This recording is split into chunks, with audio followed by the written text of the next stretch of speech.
Go for the beers. Go for the cheers. Go for the hit and the hits. Go for the scene. Go for the screens. Go for the gallery. Go for the win. Go to Ocean.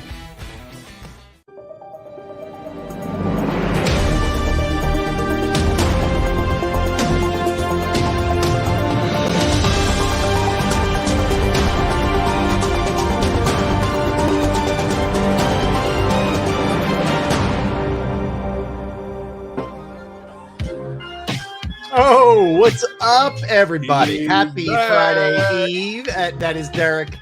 I am Rob. We are Sports Take, JAKIB Sports YouTube Network. I see you, Tyler. I see you, Philly Fly. I see you, Spanish Philly. I see you, Chris D, JM, Mood Swing Bella, Fitness Rebel on time. What's going on, everybody? Gunner, how we doing? Good. Hey, yesterday we actually learned Mood Swing Bella's real name. Oh, it's not Bella? Maggie. Is that right? Yeah. Beautiful name. Yeah. It's a beautiful name. I like it. You better say that considering what your wife's name is.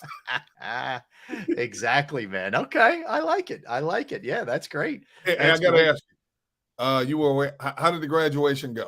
Awesome, man.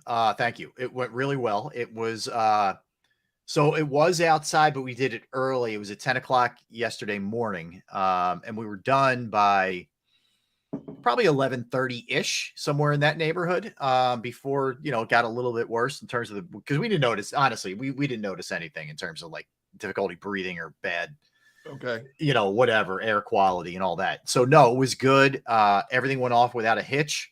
Went home afterwards and chilled, but it was good. It was like they do this, they do a mass for them called the Baccalaureate Mass on Tuesday at the Basilica of St. Peter and Paul in the city, which is one of the most beautiful, like churches or chapels you'll ever see. It was incredible. Okay. So they do that, and then they have the actual ceremony yesterday on the football field with a big stage erected. It looks like a concert.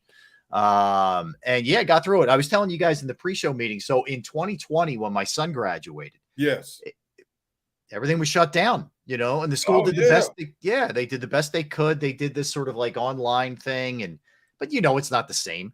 So this was really like our real first one. Nice. So it was cool, man. It was really cool. Thank you. So I was joking with Farzi yesterday, and we kept getting distracted with the multitude of topics we were talking about. Yeah. And so I'm going to text Rob and ask him, did you get emotional? I didn't cry. I was emotional, but I didn't cry. My wife cried. It was more like joyous. It was more like celebratory. And of course, none of the, that can bring you to tears too. But I didn't cry. I held it together all right, thankfully. So as she walked across the stage to get her diploma, did you say, free at last, free at last? Thank God Almighty, I'm free at last. I said, you know what? You're 18. You got a high school graduation. Get out. I know you better than that. She'll still be living at home with you when she's 30. There's no doubt. Now, I don't know about that, but we'll see.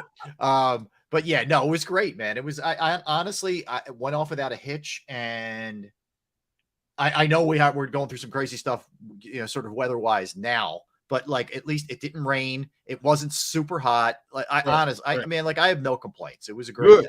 Yeah. Good, dude. Yeah. I'm glad you guys had a good day yesterday, you and Farzi. I appreciate Mark hopping in there.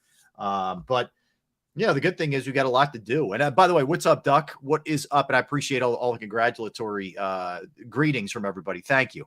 I saw who else did I see here? It's fast and furious, man. I see Brett. I see all our friends there hanging out. So it's good to see all you guys for sure. But so the Phillies get canceled or postponed. Shouldn't say canceled. Postponed yesterday because of this craziness that we're dealing with. The bad air quality because of the Canadian wildfires. I don't know, Derek. So they postponed it to tonight at 6. We still don't know as we sit here, 6 hours away or whatever. Well, I watched some of the weather yesterday. I didn't watch today yet, so I don't know.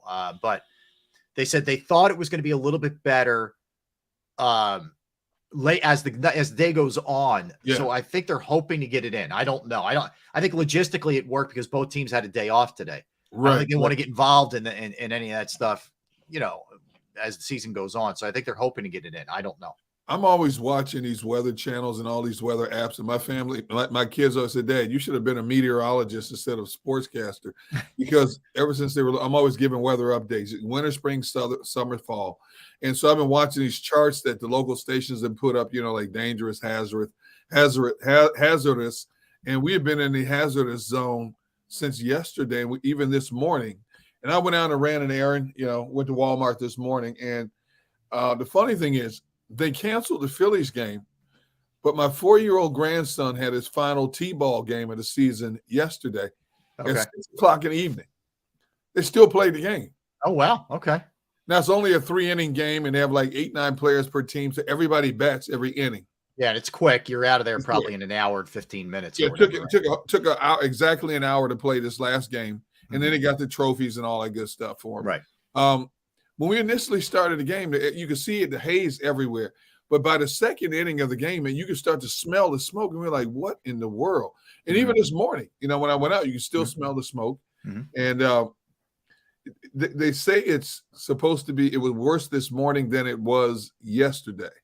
And then all of a sudden start to dissipate. But if you've never seen a 4-year-old T-ball game, you have missed a true treat in life. Yeah. Because most of these kids want to do anything except stand still, watch the batter, do this, do that. My 4-year-old grandson is the ringleader of doing anything except focusing. At one point, and we tell him every game, okay, look, today, no playing in the dirt. Yeah. Don't turn your back to home base. Right. Don't start looking at the snack bar. Right. Yeah. So everybody was there yesterday except my wife. My wife had other commitments. So it was me, my 2 daughters, 2 son-in-laws, and my oldest daughter's husband has an 8-year-old son. And Cruz, my 4-year-old grandson, listens to him better than he listens to any of us. Of course. Yep. And Luke is so competitive, and he's a really good baseball player. Right. So we would tell Luke, go tell Cruz to stop twirling around like a helicopter. And he would stand out in the field, in the infield, and he's twirling around, and we're like this. Oh, my goodness. Oh, my God. And we're crying, laughing. All of a sudden, we look up. 4 other kids are doing the same thing he's doing. Follow the leader, man. You know, my favorite part is if there's a ground ball in the infield, okay? Yeah. Like a little dribbler. The whole infield converges, and they're like, it's like a dog pile. They're on top of each other as it goes down, man. It's so funny to watch. It really is. Well, here's a highlight of our last game of the season watching Cruz. At one point in the game, Cruz gets a hit. He's on second base. Yeah. He knows you're not supposed to get off the base until somebody gets a hit or your coach says run. Right. We look up, each team always has like 3 coaches in the field, 2 or 3 coaches in the field telling the kids to run, and one coach at home helping the kids with their stance and stuff like that. Either to hit the slow pitch, the pitchers, the coach, another coach is throwing, or off the tee. They give you X amount of swings. If you don't hit it, you hit off the tee. We look up, and Cruz is headbutting a coach's leg. He doesn't even know who's on the other team, right? And we're like, and he's doing this the whole time. Oh my God. You got your hands full there, man. And the coach is standing there laughing like, is somebody going to come get this kid? That is awesome. Oh my goodness. That's what it's all about though, man. It's that kind of stuff. It's great if they turn into good players and all, and that's great. But it's those moments. You guys are going to remember that forever, man. Dude, we were howling about this stuff. And then at one point, my son-in-law, Alex, under his breath, but out loud, kind of says, "That's her son." That's great. That is great. Oh, glad you had fun. Classic, dude. Well, yeah. So I walked the dog. It was probably like 6:30 around there last night, and it was weird. Like probably about halfway through, I'm like, I am kind of feeling this a little. With my eyes were a little like, whoa, nose. Felt like you had some sinus stuff coming on, man. It's real. It's no joke. So hopefully we're on the right path here in this area. And anybody dealing with this, man, with the wildfires, I know we have folks in Canada who listen. Wishing you all the best, man, for sure. Well, not only that, but in South Jersey, it was a wildfire also. I know. I saw Mood Swing Bella said that in Jackson, which is I guess that's north. That's north. Well, that's where whatchamacallit is. The Isn't that where Six Flags is? Six Flags is Great Adventure. Yeah. Yeah. It's not too far from our area, but I think it's Ocean County. But anyway, so yeah, just be safe out there, man. Be careful. Err on the side of caution if you can. And if you don't have to do a lot outside, just try to. I get it. We got to go to work. You got to do what you got to do. You got to pick people up, whatever. But just try not to spend a ton of time out there if possible. So yeah, we'll keep you posted if we hear anything on the Phillies game. But like you said, Derek, I think that the hope is it's starting to kind of get better, and they're hoping to get that thing in. I know that. So we'll keep you posted. But we also had NBA game 3 of the NBA Finals last night. Nuggets take a 2-1 lead. How about this one, Derek? 2 guys with a 30-point triple-double for the Nuggets, Joker and Jamal Murray. Joker goes 32, 21, 10. Jamal Murray, 34, 10, 10. Just dominating performance from those 2 guys, man. Insane. So I have to ask you this question. Yeah. As we look at it today, who's the better player, Jokic or Embiid? Who would you rather have, Jokic or Embiid? You know what? And I admittedly, I'm changing my stance here because I was fighting the good fight for Joel a lot with people. Yep. It's impossible for me to sit here and say Joel Embiid's better than Joker at this point. I think there's a big deal. Like I've heard this argument where people say, well, Embiid's a better athlete. Well, so what? I mean, you could apply that to a lot of sports. You know, there's a lot of guys who are great athletes who try to make it in baseball, but they don't make it because they can't hit a curveball. Right. So that doesn't make any difference in the world. There's a lot of great athletes in the NFL, but it doesn't mean you're a great football player. Anyway, Embiid's a better player. I mean, Joker's a better player. Sorry. Joker is a better player in my estimate. Like if you're asking me right now, if you get the first pick and they're the 2 guys in the draft, who are you taking? I'm taking Joker. Okay. Taking Joker. Okay. See, I fall in the category of I think Embiid is the better athlete, but in terms of making your teammates better, I think Joker is head and shoulders above Embiid right now. There's no question. I've said this a number of times. I think Joker is the slowest player in the NBA, but you cannot stop him. And when he decides to take over a game, he decides to take over a game. And you look at every round that they've played in basically throughout the playoffs, and he has been the common denominator in terms of Denver's success in getting to where they are right now. I mean, this dude has had 53 points, 43 points, 30 points, 39 points, 34 points, 30 points, 41 points, 32 points. He shoots for a high percentage. Yep. He rebounds extremely well. He makes everybody else around him better. It's unbelievable that you cannot stop him. You cannot defend him. And because of his style of play is a significant reason why this team is now 2 wins away from winning their first ever NBA title.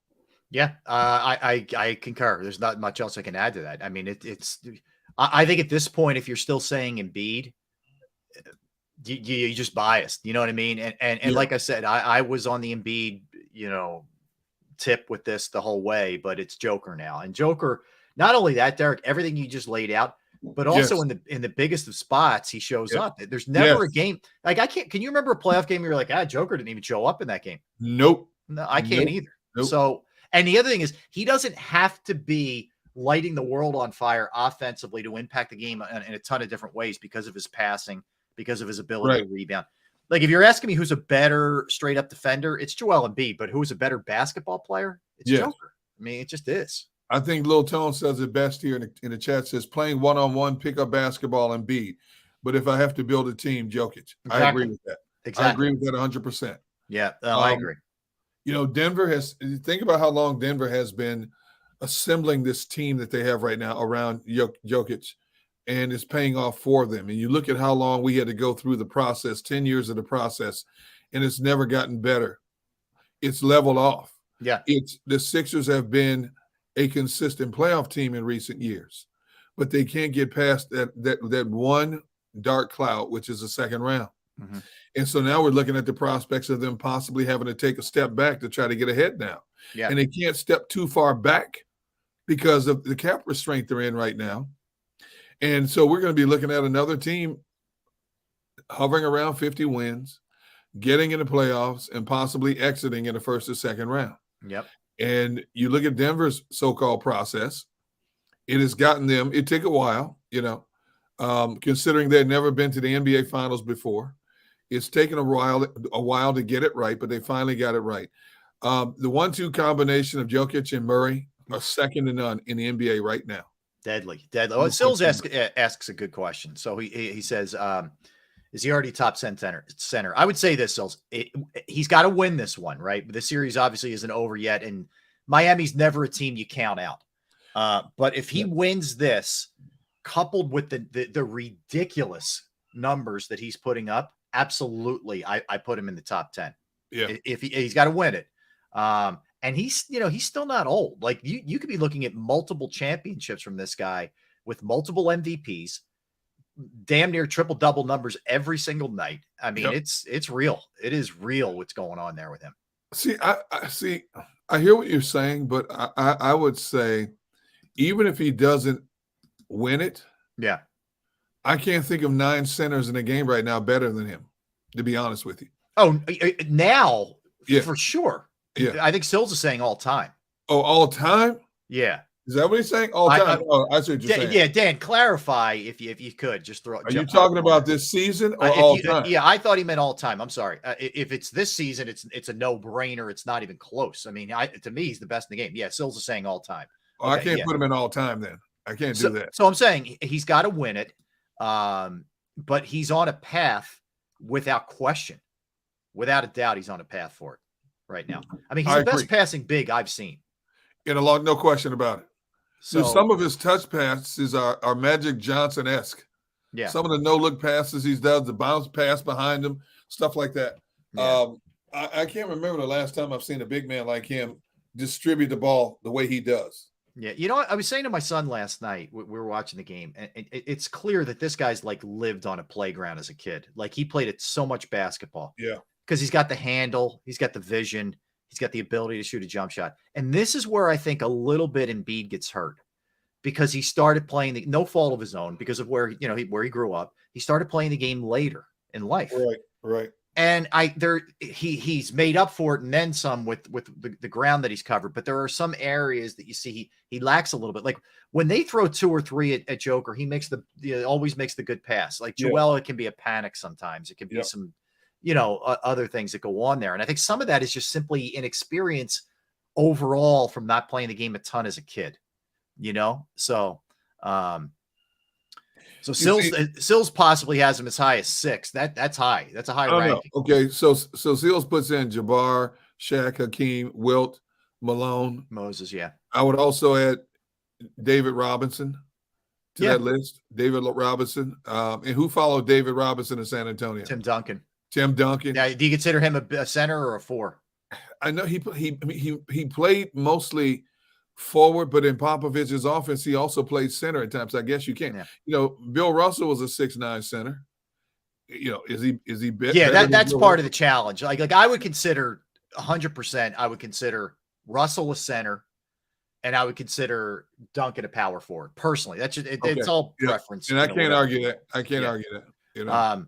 But yeah, no, look, I think it's fun. I love these kind of things. And you see there's a lot of respect out there for what Joker's doing, because I think people respect an all-around game from a player like he brings to the table. That's for sure. But no, look, man, it's been amazing to watch this run. It really has. It's been an unbelievable run for these guys. I just really appreciate my wife asked me after last night's game, she goes, who won? She didn't watch the game. She goes, who won? I said, Denver won it. She goes, I thought you wanted Denver to win. I said, I want Miami to win because I picked Miami because they're the junkyard dogs that they're like the Eagles of 2017. Yep. Nobody expected them to get this far, and they just keep battling back no matter what the adversity is.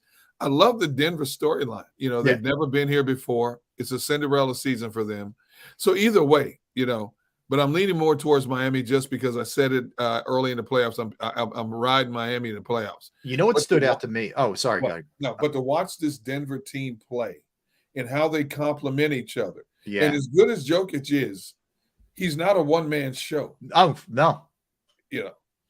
They have such good complementary players around him. It goes beyond just him and Murray.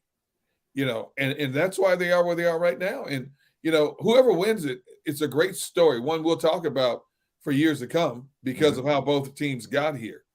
But I'm still going to stay. I'm rooting for Miami. But like I said at the outset of the series, I picked Denver to win the series, but I'm riding a Miami coattail for the rest of the series. I just want a deep series. I want to go 7 games. I just want to see basketball. I love basketball. I want to see it continue. For sure. I thought it was really good. I don't know if you saw this, Derek. So right before the game, they mic'd up Mike Malone, and they had him in the locker room before the game. And I thought, man, he hit every right note. So what he said was, basically, he called out like 2 guys on the team. One was Jeff Green and one was Ish Smith. And those guys have played in the NBA for a really long time, both guys. So he said, Jeff, how many years have you been in the league? Whatever. He's 15, 17 years. How many championships you've been in? 1 other one. Okay. Did you win it? Nope. All right. How about Ish? How many years have you been in the league? All right. How many championships you've been in? None. Okay. It's not a guarantee, guys. It's not a grant. It's not a birthright that you get to this. Right. Look how long these 2 guys have been around. We outplayed them for 6 of the 8 quarters of the first 2 games, but the 4th quarter, they outplayed us. All right. Twice in this series. It's not going to happen tonight. We're going to outplay them in the 4th quarter. We're going to win this game. And you know how special it is to have this opportunity. I was just like, whoa, he hit every right note, man. It was good. It was really good. And at one point of the game, when it was during a timeout, they had a camera on Malone in the huddle talking to the players, and he kept emphasizing, we have to win the 4th quarter. We have to win the 4th quarter. That was huge for them. That was a big part of the game plan. Yeah. If we win the 4th quarter, everything takes care of itself. Everything else takes care of itself. Yep. And lo and behold, sure enough, even when Miami had that charge, they held them off and put distance between them. No question. All right. So real quick, just on the James Harden thing. So Ramona Shelbourne says, keep your eye on Phoenix as far as Harden. And I was saying this to you guys in the pre-show meeting. She said, quote, the Phoenix Suns don't waive Chris Paul unless they feel pretty good about something else. I want you to keep your eye on James Harden. I don't want to report anything, but that was in the wind for the past month or so. Now, Harden, 2 things on that. Harden played his college ball at Arizona State. Yep. Even though things went really south in Brooklyn, he and Durant always stayed good. Yep. I think the rift was more with Kyrie and Ben Simmons, but anyway. So that is a distinct possibility that plays out that way. So just keep that in mind.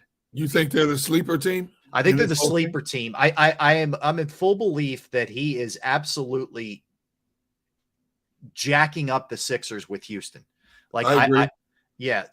But I do think Phoenix, if they're willing to pay him, because he could go there and play with Durant and Booker and have a legitimate chance to win, I think that could be an option. And he's got ties to the area. I think that could be in play as well. So I think it's a 3-team race. But I really think that he is just using Houston as leverage here to get more money out of either the Sixers or maybe potentially going to the Suns. I would go so far as to say also, I believe his representation put that story out there. Yep. Put even more heat on the 76ers to make a decision in terms of trying to keep him here. I agree. Agents are not above that. We see it in football all the time. Putting rumors out there to draw interest in their players. And I wouldn't doubt that one bit. All we've heard since Christmas Day was, Houston. And now we heard yesterday he's torn between Houston and Philadelphia. No, he's not. He's going wherever he gets the most money. There's no gray area here. He's going exactly where he gets the most money. I agree with you. I think it's against each other. No, it's most money in years. Like who's going to pay me more? That's it. Yes. That's it. Yeah. I don't blame him. It's a great business move.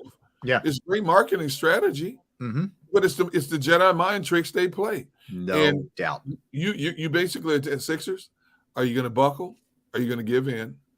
And Sixers have to think, if we give in, the fan base in this city is going to rain down fire upon us.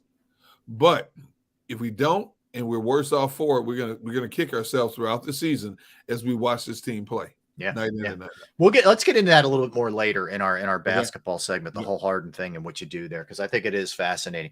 Hey, R.I.P. the Iron Sheik, 81 years old, Derek. He passed away, the Iron Sheik. He was it was during a time where things were really not that they still are, But with the U.S. and the Cold War and Iran, and there was a lot going on, man, during that time when he was, prominent in wrestling in the 80s. And he played the role of the heel very well. Yes, he did. The Iron Sheik, for sure.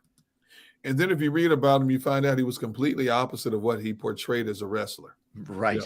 A gentle guy, low-key kind of guy. Family guy, loved America. yeah.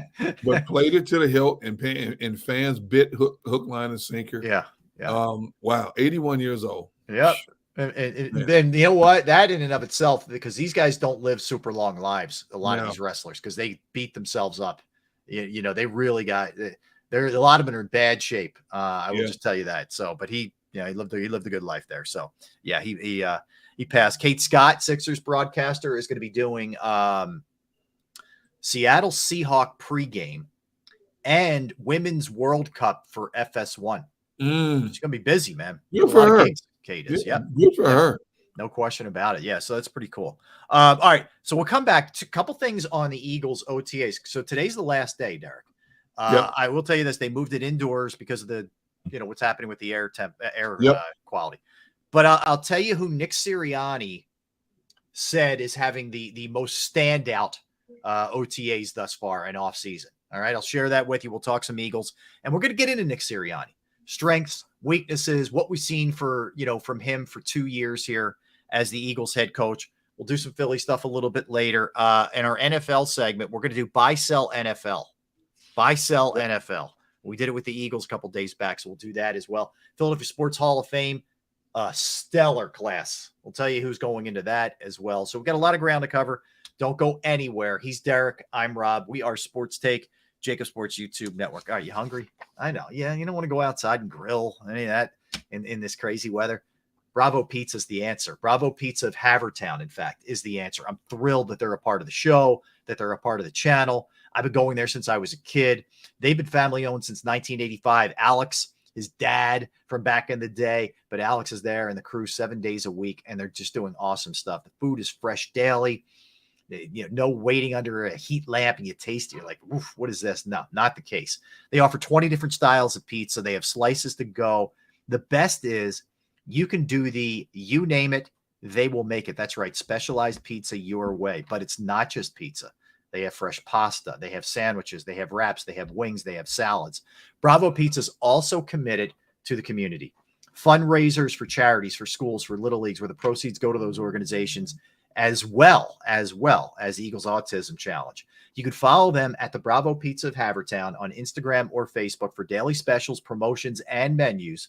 1305 Westchester Pike, Manoa Shopping Center in Havertown, Pennsylvania. That's 1305 Westchester Pike, Manoa Shopping Center, Havertown.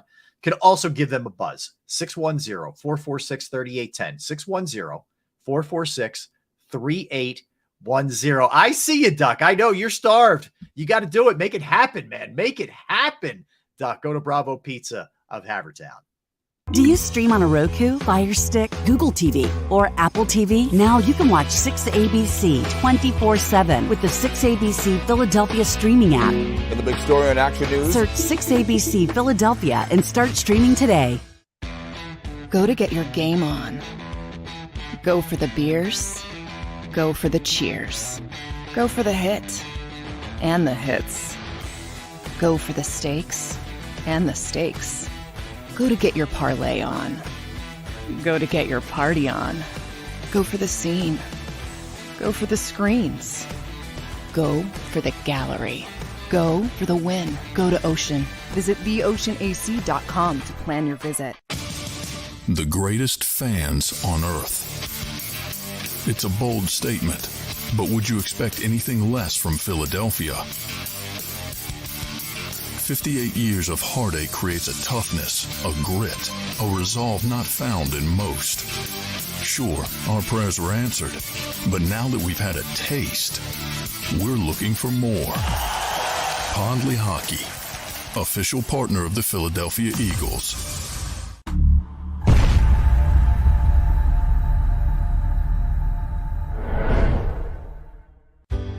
Go passionately. Go fearlessly. Go confidently. Go first!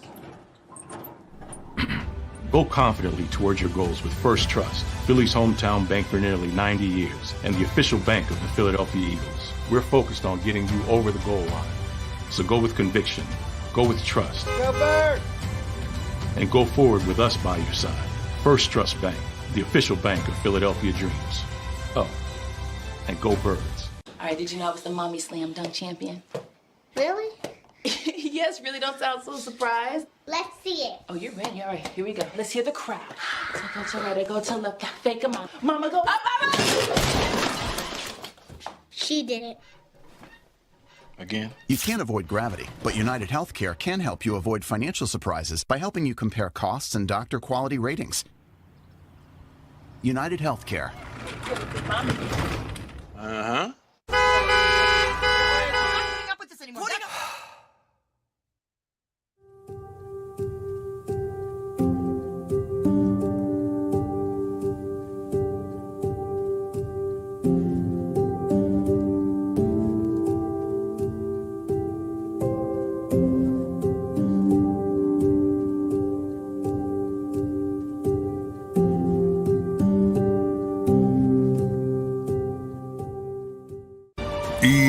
EAGLES, Eagles.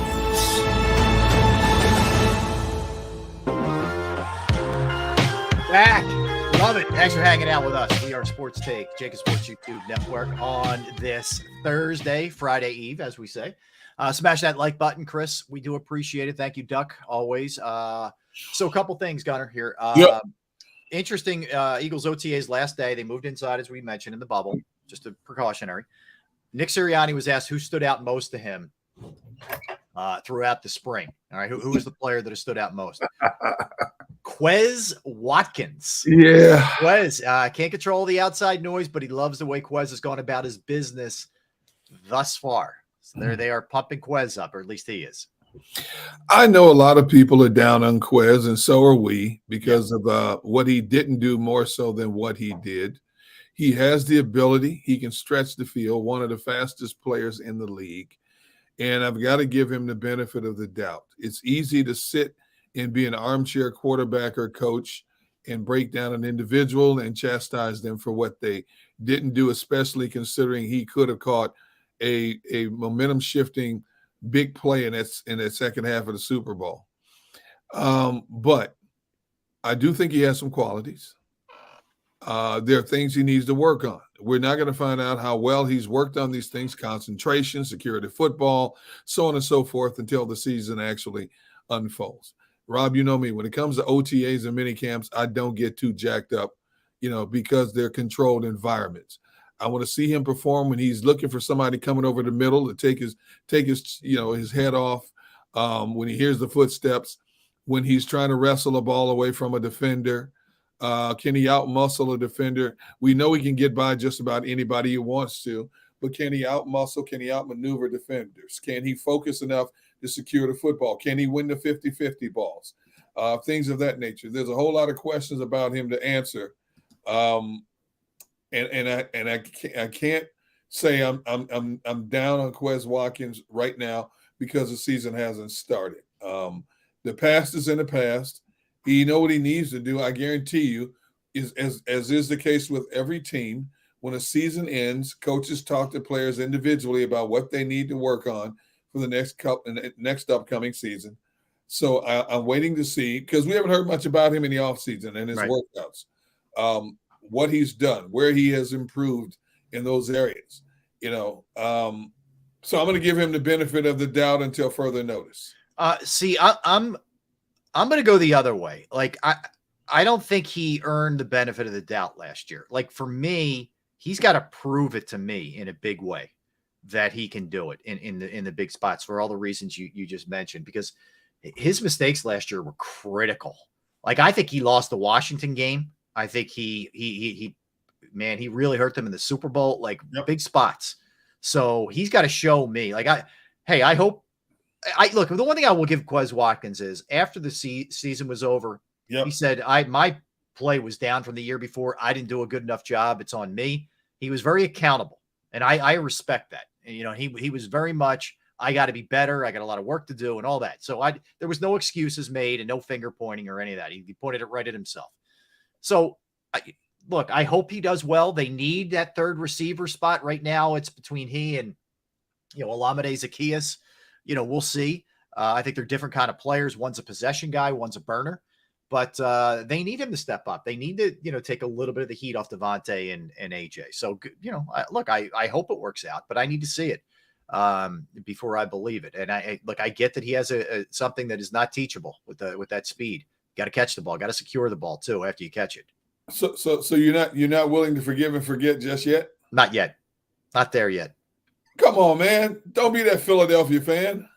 I can't help it. I'm just with this one. I'm annoyed at the Super Bowl drop, man. I'm having a hard time getting past that. Frankly, can't you let bygones be bygones? No, not right now. Can we not forgive and forget? Can't we all get along? No, not right now. Sirianni let him without sin cast the first stone. First stone, yes.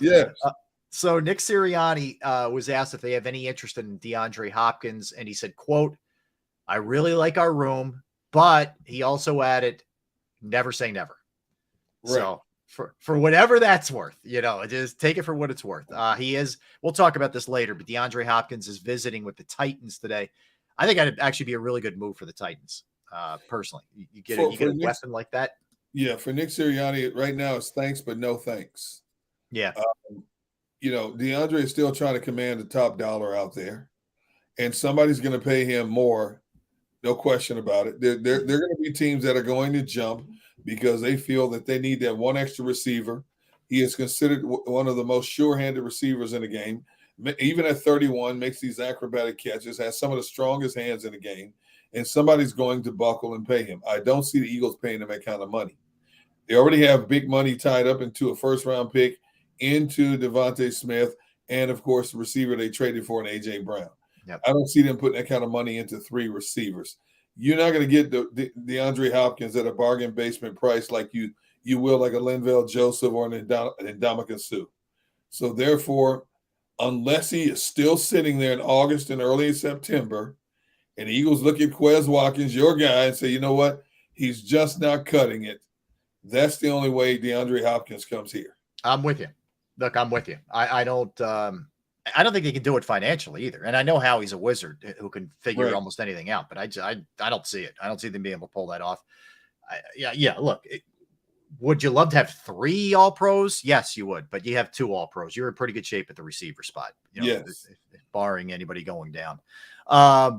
So I thought that was interesting. The other thing that he had to say about OTAs, and today in particular, they were working a lot of 2-minute drills and just, really sort of fine-tuning things and making sure the attention to details there. And good, whatever it takes to keep these guys sharp, because let's face it, Derek, you can be off for a month and a half around, until camp starts, somewhere around there.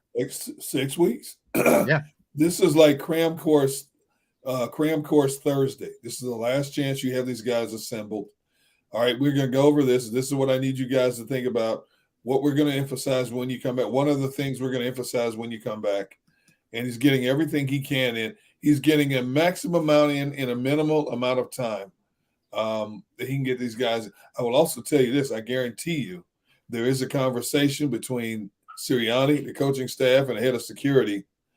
Don't do anything stupid over the next 6 weeks while you're away from here.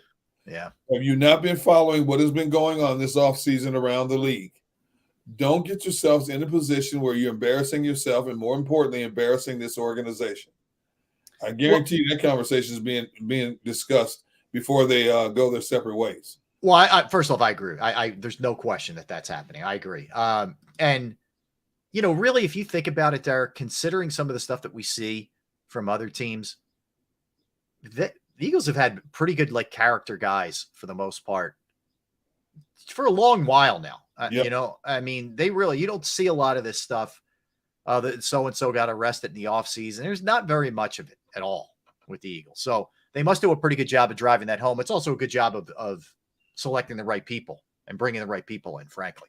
So it's also to your benefit when you got one of the best in security who knows police in every major city in America, who can take care of situations as well. That's a big help as well. Well said. Yep. You know, well said. I agree with you. And I've told you guys a number of times, there are things that go on that you will never know about because security is so good at taking care of it before it hits the national wires. Yeah. You know, that's a gift because, as you know, there's nothing that's a secret anymore because of the social media world we live in nowadays, especially when it comes to athletes and entertainers and political figures. But the Eagles are the best of the best when it comes to keeping things out of the national media. Well said. Well said, my friend. That is true. Yep. It does not hurt. All right. So beyond that, I was thinking about this morning, getting ready for the show here. So you look at Nick Sirianni and what we've seen for the last 2 years. And the first year he takes over a mess of a situation when Doug departed. And you remember the whole specter of Carson Wentz still hanging over them and all that. Yep. Yeah, now you had Jalen Hurts here, but you weren't sure what Jalen Hurts was. So that first year, they turn the reins over to Jalen. They trade Carson. You figure they're going to take a big hit with him in his first year as a coach. I think they were 4-11-1 the year before with Doug, something like that. I don't know. Something crazy, yeah. So they win 9. They more than double the win total in his first year. They get to the playoffs and they lose in the wild card. We're a game that wasn't very competitive against Tampa, but they get to the wild card at least. Yeah. And there were some interesting things along the way. The team starts off 2-5. He makes the flower, the blooming analogy and all that kind of stuff. Everybody's killing him, for doing it publicly. But I think in a weird way, Derek, after he said that, it really sort of bonded he and the players, because you heard guys and veterans too. I'm not talking about young kids who have to say this stuff. Jason Kelsey's the world saying, you know what? We got it. We're good. I believe in this guy. And that's when you started to see some things. And we had an interesting discussion about this in our pre-show meeting, you, me, and our producer, Tone.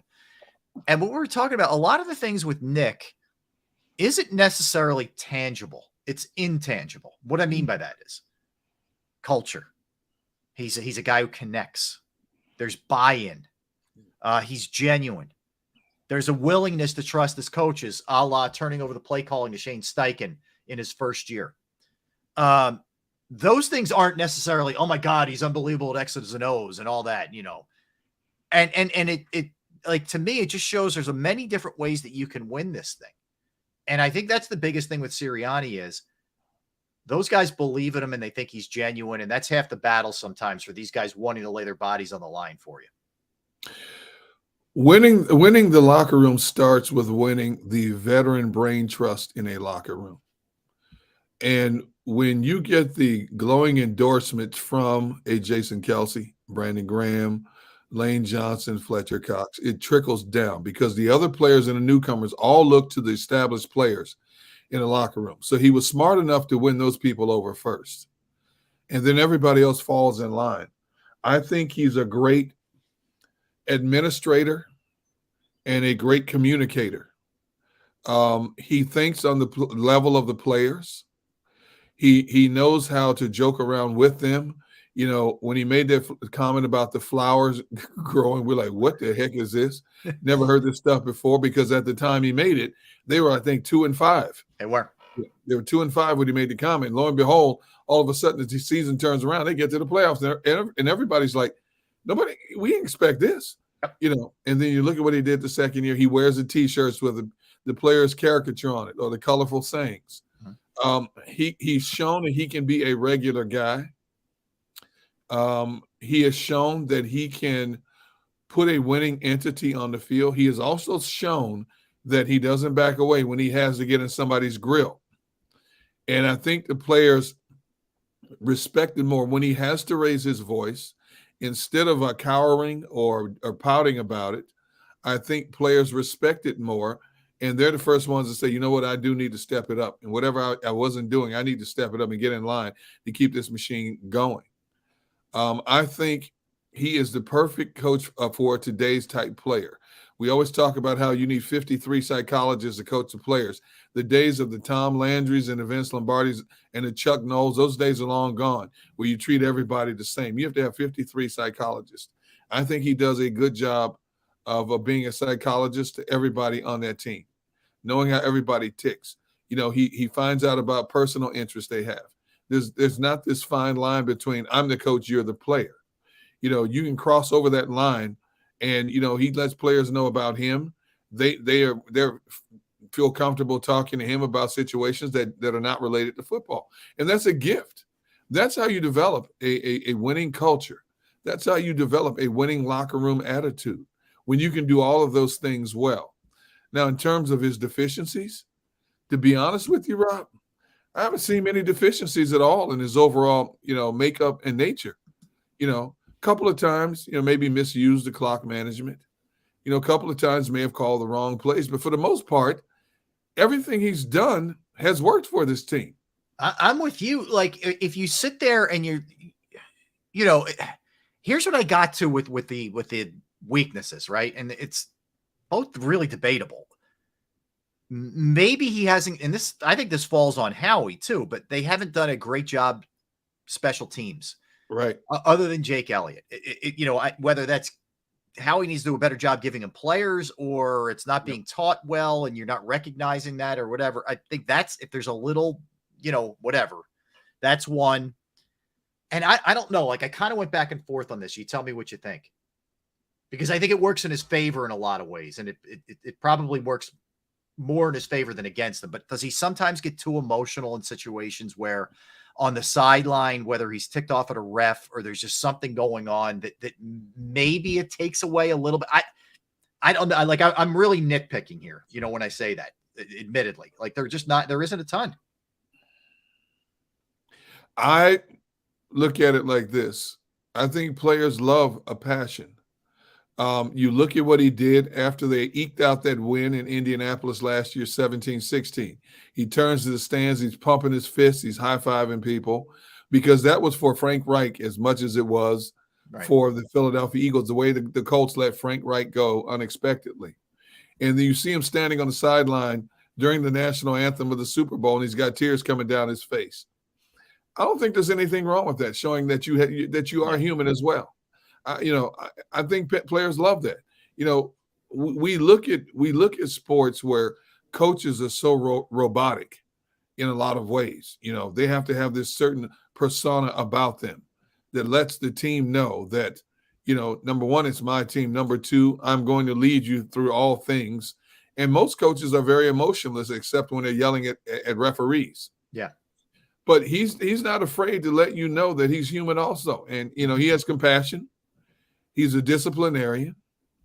And I think the best thing that he's been able to do in a short amount of time in that locker room is instilled the we factor instead of the me factor. Not once in the 2 years since he's been here have you heard a player speaking out about, I'm not getting enough snaps, I'm not getting enough touches. That's in today's brand of sports. It's rare. You're right. It is. And I think, too, turning over the play calling to Steichen when you're in your first year and you came in, part of the reason why you were hired is because you're so well respected as an offensive mind. It's part of the reason why he got the gig, Derek. I think a lot of coaches' egos would have gotten in the way of him turning over those duties. He turned the duties over, not because he lacked confidence in his own ability to call plays. Yep. It's because he wanted to be more of a CEO and be able to spend a couple of minutes with the special teams, to spend a couple of minutes with the defense, or to talk to hey, what are we doing? Why are we doing this? You can't do that if you're play calling on the offensive side. You don't have the time to be able to allot that during games. I thought that showed a real, maturity for a younger coach at the time. I thought it showed a lot about his where he's at in terms of his priorities and his ego and trust that he has in his staff. And I don't think that kind of stuff is lost on coaches, that he was willing to do that. So some people viewed that as a negative. I didn't. I really didn't. I thought it was a real positive in his favor. When you're a new head coach, you've never been a head coach before, you're a young guy, and you're walking into a locker room full of Pro Bowlers and all pros, they're all going to look at you sideways initially. And no matter what you give them at your introductory meeting with the players, they're still thinking, okay, let's see what this guy is all about. But he has been constant in his demeanor the entire time he's been here. And the players soon realized that he was a genuine article and gravitated towards him immediately. And it says a lot about who he is as a person. And because of the culture he has established, Andy Reid had his culture, Doug Peterson had his culture, Chip, call it what you want, had his culture, and Nick Sirianni quickly developed his culture. And now, not only has he put together a winning environment in Philadelphia, but now you have other players that players talk to each other all the time. You have players that want to come here, and I'm not just talking about role players. Prominent players, if it can be worked out, want to come here and play for Nick Sirianni and the Philadelphia Eagles because, number one, he treats them like men. Number two, they win. Right. Plain and simple. Yep, I agree. And there is something to be said for that. And that, that's not easy to come in and be comfortable enough in your own skin and to establish that kind of stuff with a bunch of veterans. The Right. veterans are going to look at you sort of side-eyed at first, like, all right, what's this guy all about? And especially the ones like, you think about it, man, Kelsey, Brandon Graham, Fletcher Cox, I guess you could throw Lane in there. These guys are seeing some different stuff, with Chip and with Doug and now with Sirianni. So they've been through some stuff. And does Fletcher, I'm trying to remember, Fletcher and BG date back to Andy, right? I think both of them. Yes. So they've seen a lot of different things in their time here. For them to buy into him pretty quickly, I think says a lot about him as a person and as a coach. And here's the other thing. His teams are always prepared, Derek. They are always prepared. Like, there aren't a whole lot of games where it ends and I say, oh boy, they just got completely outcoached in this game. Yep. You could say Andy maybe in the second half. Okay. Andy's a future Hall of Famer. Andy Reid does that to a lot of people. No question. But all in all, I feel like he one-ups generally whoever he's facing. He outcoached Shanahan last year. He did. This went way beyond those quarterbacks going down. He outcoached them flat out.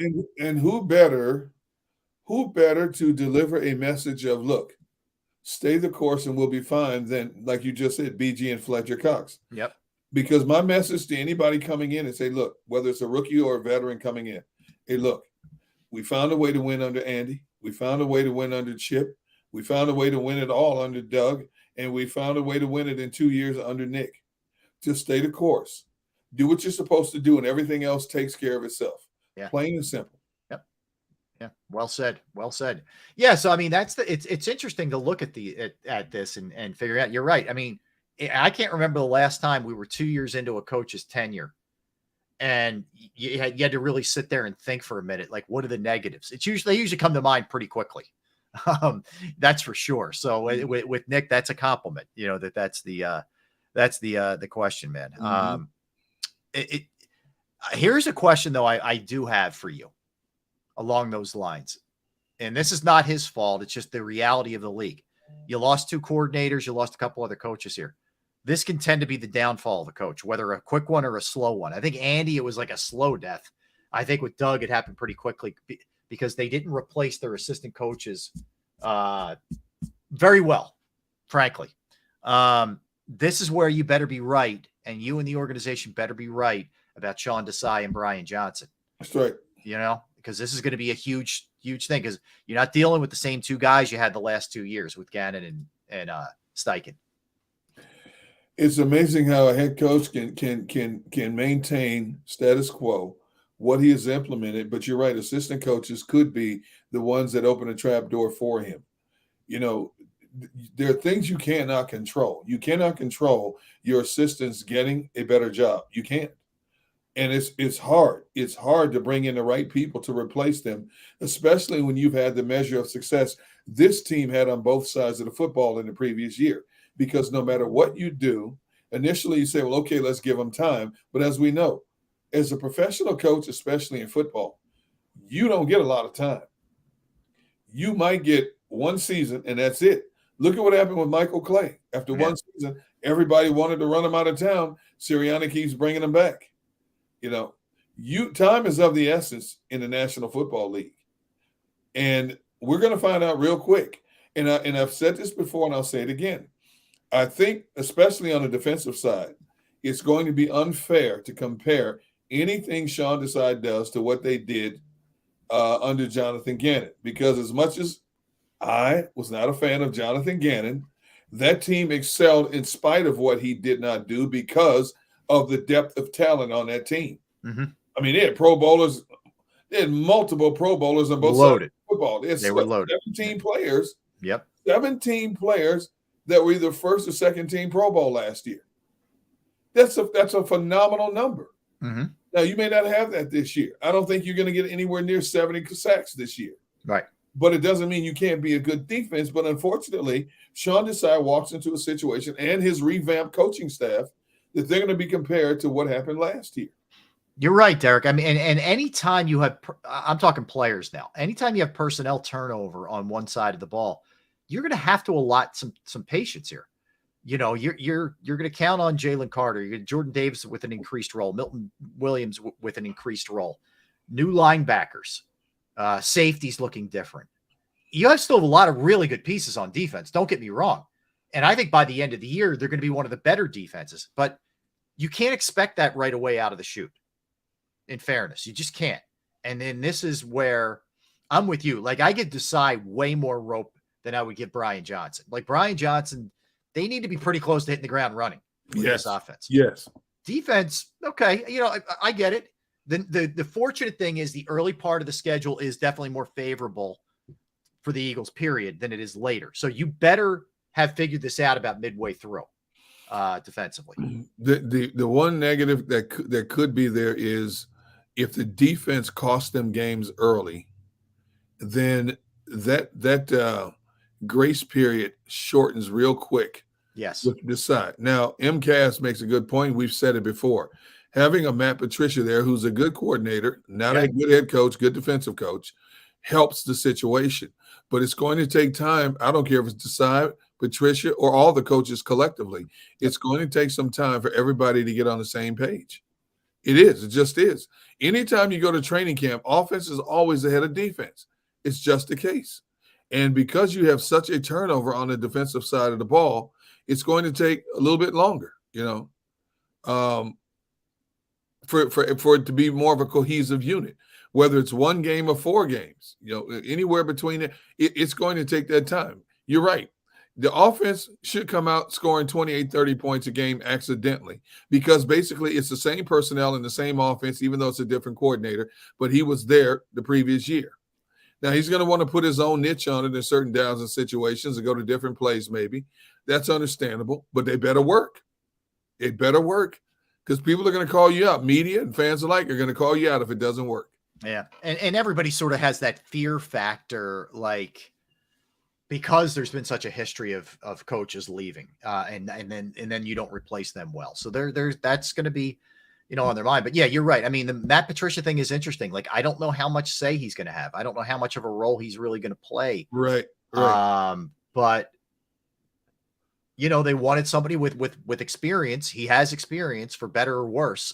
You know, and look, for the most part, I know we think about last year with him where he was thrown to the offensive side. I know we think about his tenure with the Lions, and I know we think about Super Bowl 52, right, where the Eagles, you know, put up a lot of points. But the guy had a lot of success as a defensive coach with Bill Belichick. So you would think that there's a lot that he can bring here to help with Desai and teach Desai what's going on. So I think it's going to be interesting. I know the fans don't love him, but you can't make decisions based on that. No, you can't. You can't. You know, when you think about what was available out there, you come away feeling that you picked the best of what was available out there, and hopefully it comes in here and does the job that we've hired them to do. But again, sometimes it works, sometimes it doesn't. Look at what happened to Nathaniel Hackett in Denver. You know, here's this great offensive mind, younger coach, culture. It blew up in his face. He didn't even last the full season in Denver. You know, look at how Adam Gase bombed out twice, you know, as a head coach, and he's not even in pro football anymore. You know, it's a slippery slope, man. You know, you look at what is happening with Brandon Staley out in Charger land. You know, there's an indifferent opinion about him. They had a measure of success, but then some of the moves he made down the stretch, which cost them, people are still irate about that. Yep. Look at what happened to the head coach in Arizona. Mm-hmm. That didn't work out, you know? Yeah. So You know, the one thing the Eagles have done well since I've been here since '97 is hire the right coach. You know, and it doesn't always happen with organizations. It's usually a hit here, a miss there. They have been, and say what you want to say about Chip, but Chip had back-to-back double-digit win seasons before he lost his mind and cost himself a job. You know, but they've hired four. As far as I'm concerned, I've been here since '97. And Andy Reid, and that includes Andy Reid, they hired 4 right coaches for this organization to lead them. Mm-hmm. You know, you can't say that about a lot of teams. No, I mean, their track record of coaching hires is pretty remarkable. Yes. Their ability and to think out of the box. You know, Andy Reid, I was having this conversation with Ike Reese earlier in the week, and he said when they hired Andy Reid, the players' reaction was, this guy isn't even a coordinator. What are they doing? But he said they knew right away when he took over for Ray Rhodes that it was a whole different deal in a good way. But they've been doing that. Chip was the one big name because Chip had so much success in college and the system was so unique and all that. But Sirianni and Andy are very alike in that way, in that they weren't household commodities, if you will. So going to be interesting to see what ends up happening there. That's for sure. All right, let's get a quickie in here, Derek. Let's come back. We'll do a little combo effort here. I know you guys touched on some of the Flyers stuff yesterday with the Provorov trade, but Carter Hart could also be going. So we'll touch on that. Get you a little bit caught up on the Phillies. No word yet on tonight's game, but we'll kind of look at what's gotten them in the right direction right now. So we'll discuss that as well. Again, our NFL segment coming up at 2:00. We will dive in, headlong into some buy, sell NFL, some other stuff that's happening around the league, a bunch of other stuff. So don't go anywhere.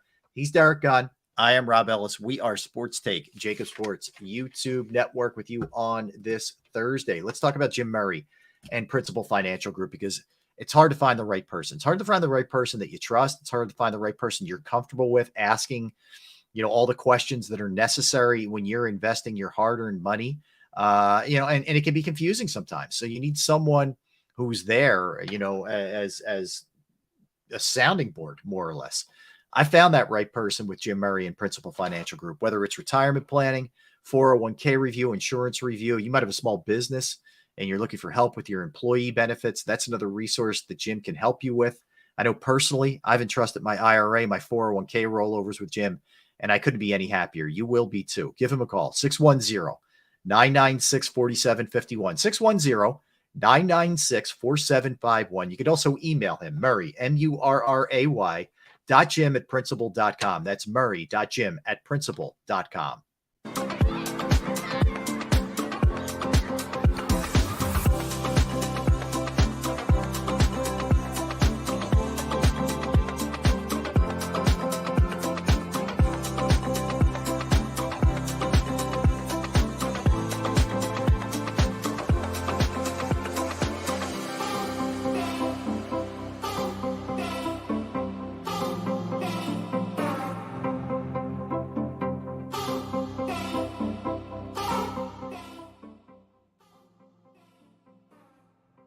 Heading down the shore, have a ball once more.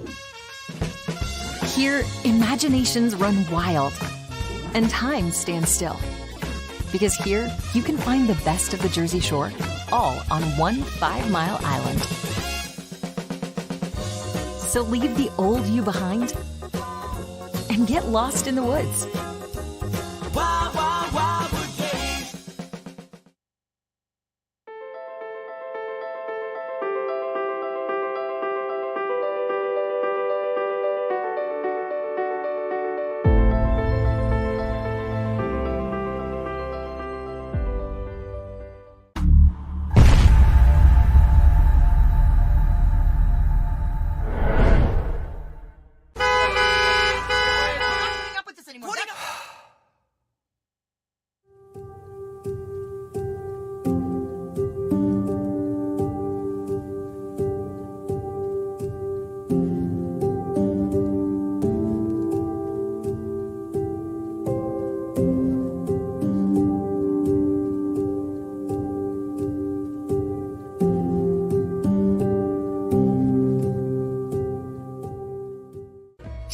and save in southeastern PA and Delaware with Colony Pools this football season, and let the experts close your pool with a custom Merlin safety cover in green for the birds. And if you join our Winter Watch team, we'll give you another 20% off, and Colony Pools will handle it all. Keep your tiles on your pool, not in your pool. Fly with Colony right now, Birds fans. Visit flywithcolony.com. Hi everybody, my name's Jason Lombardi. I'm an inspector at DryTech. At DryTech we offer 3 major services, the first one being basement waterproofing. The second service we offer is foundation and structural repairs. And then the third service that we offer is mold remediation. If you feel you are having a waterproofing issue, give DryTech a call or check us out online.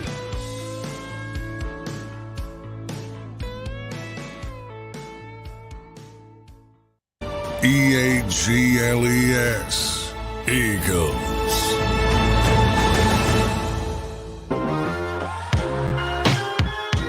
We're back. Yes, we are. Thanks for hanging out with us.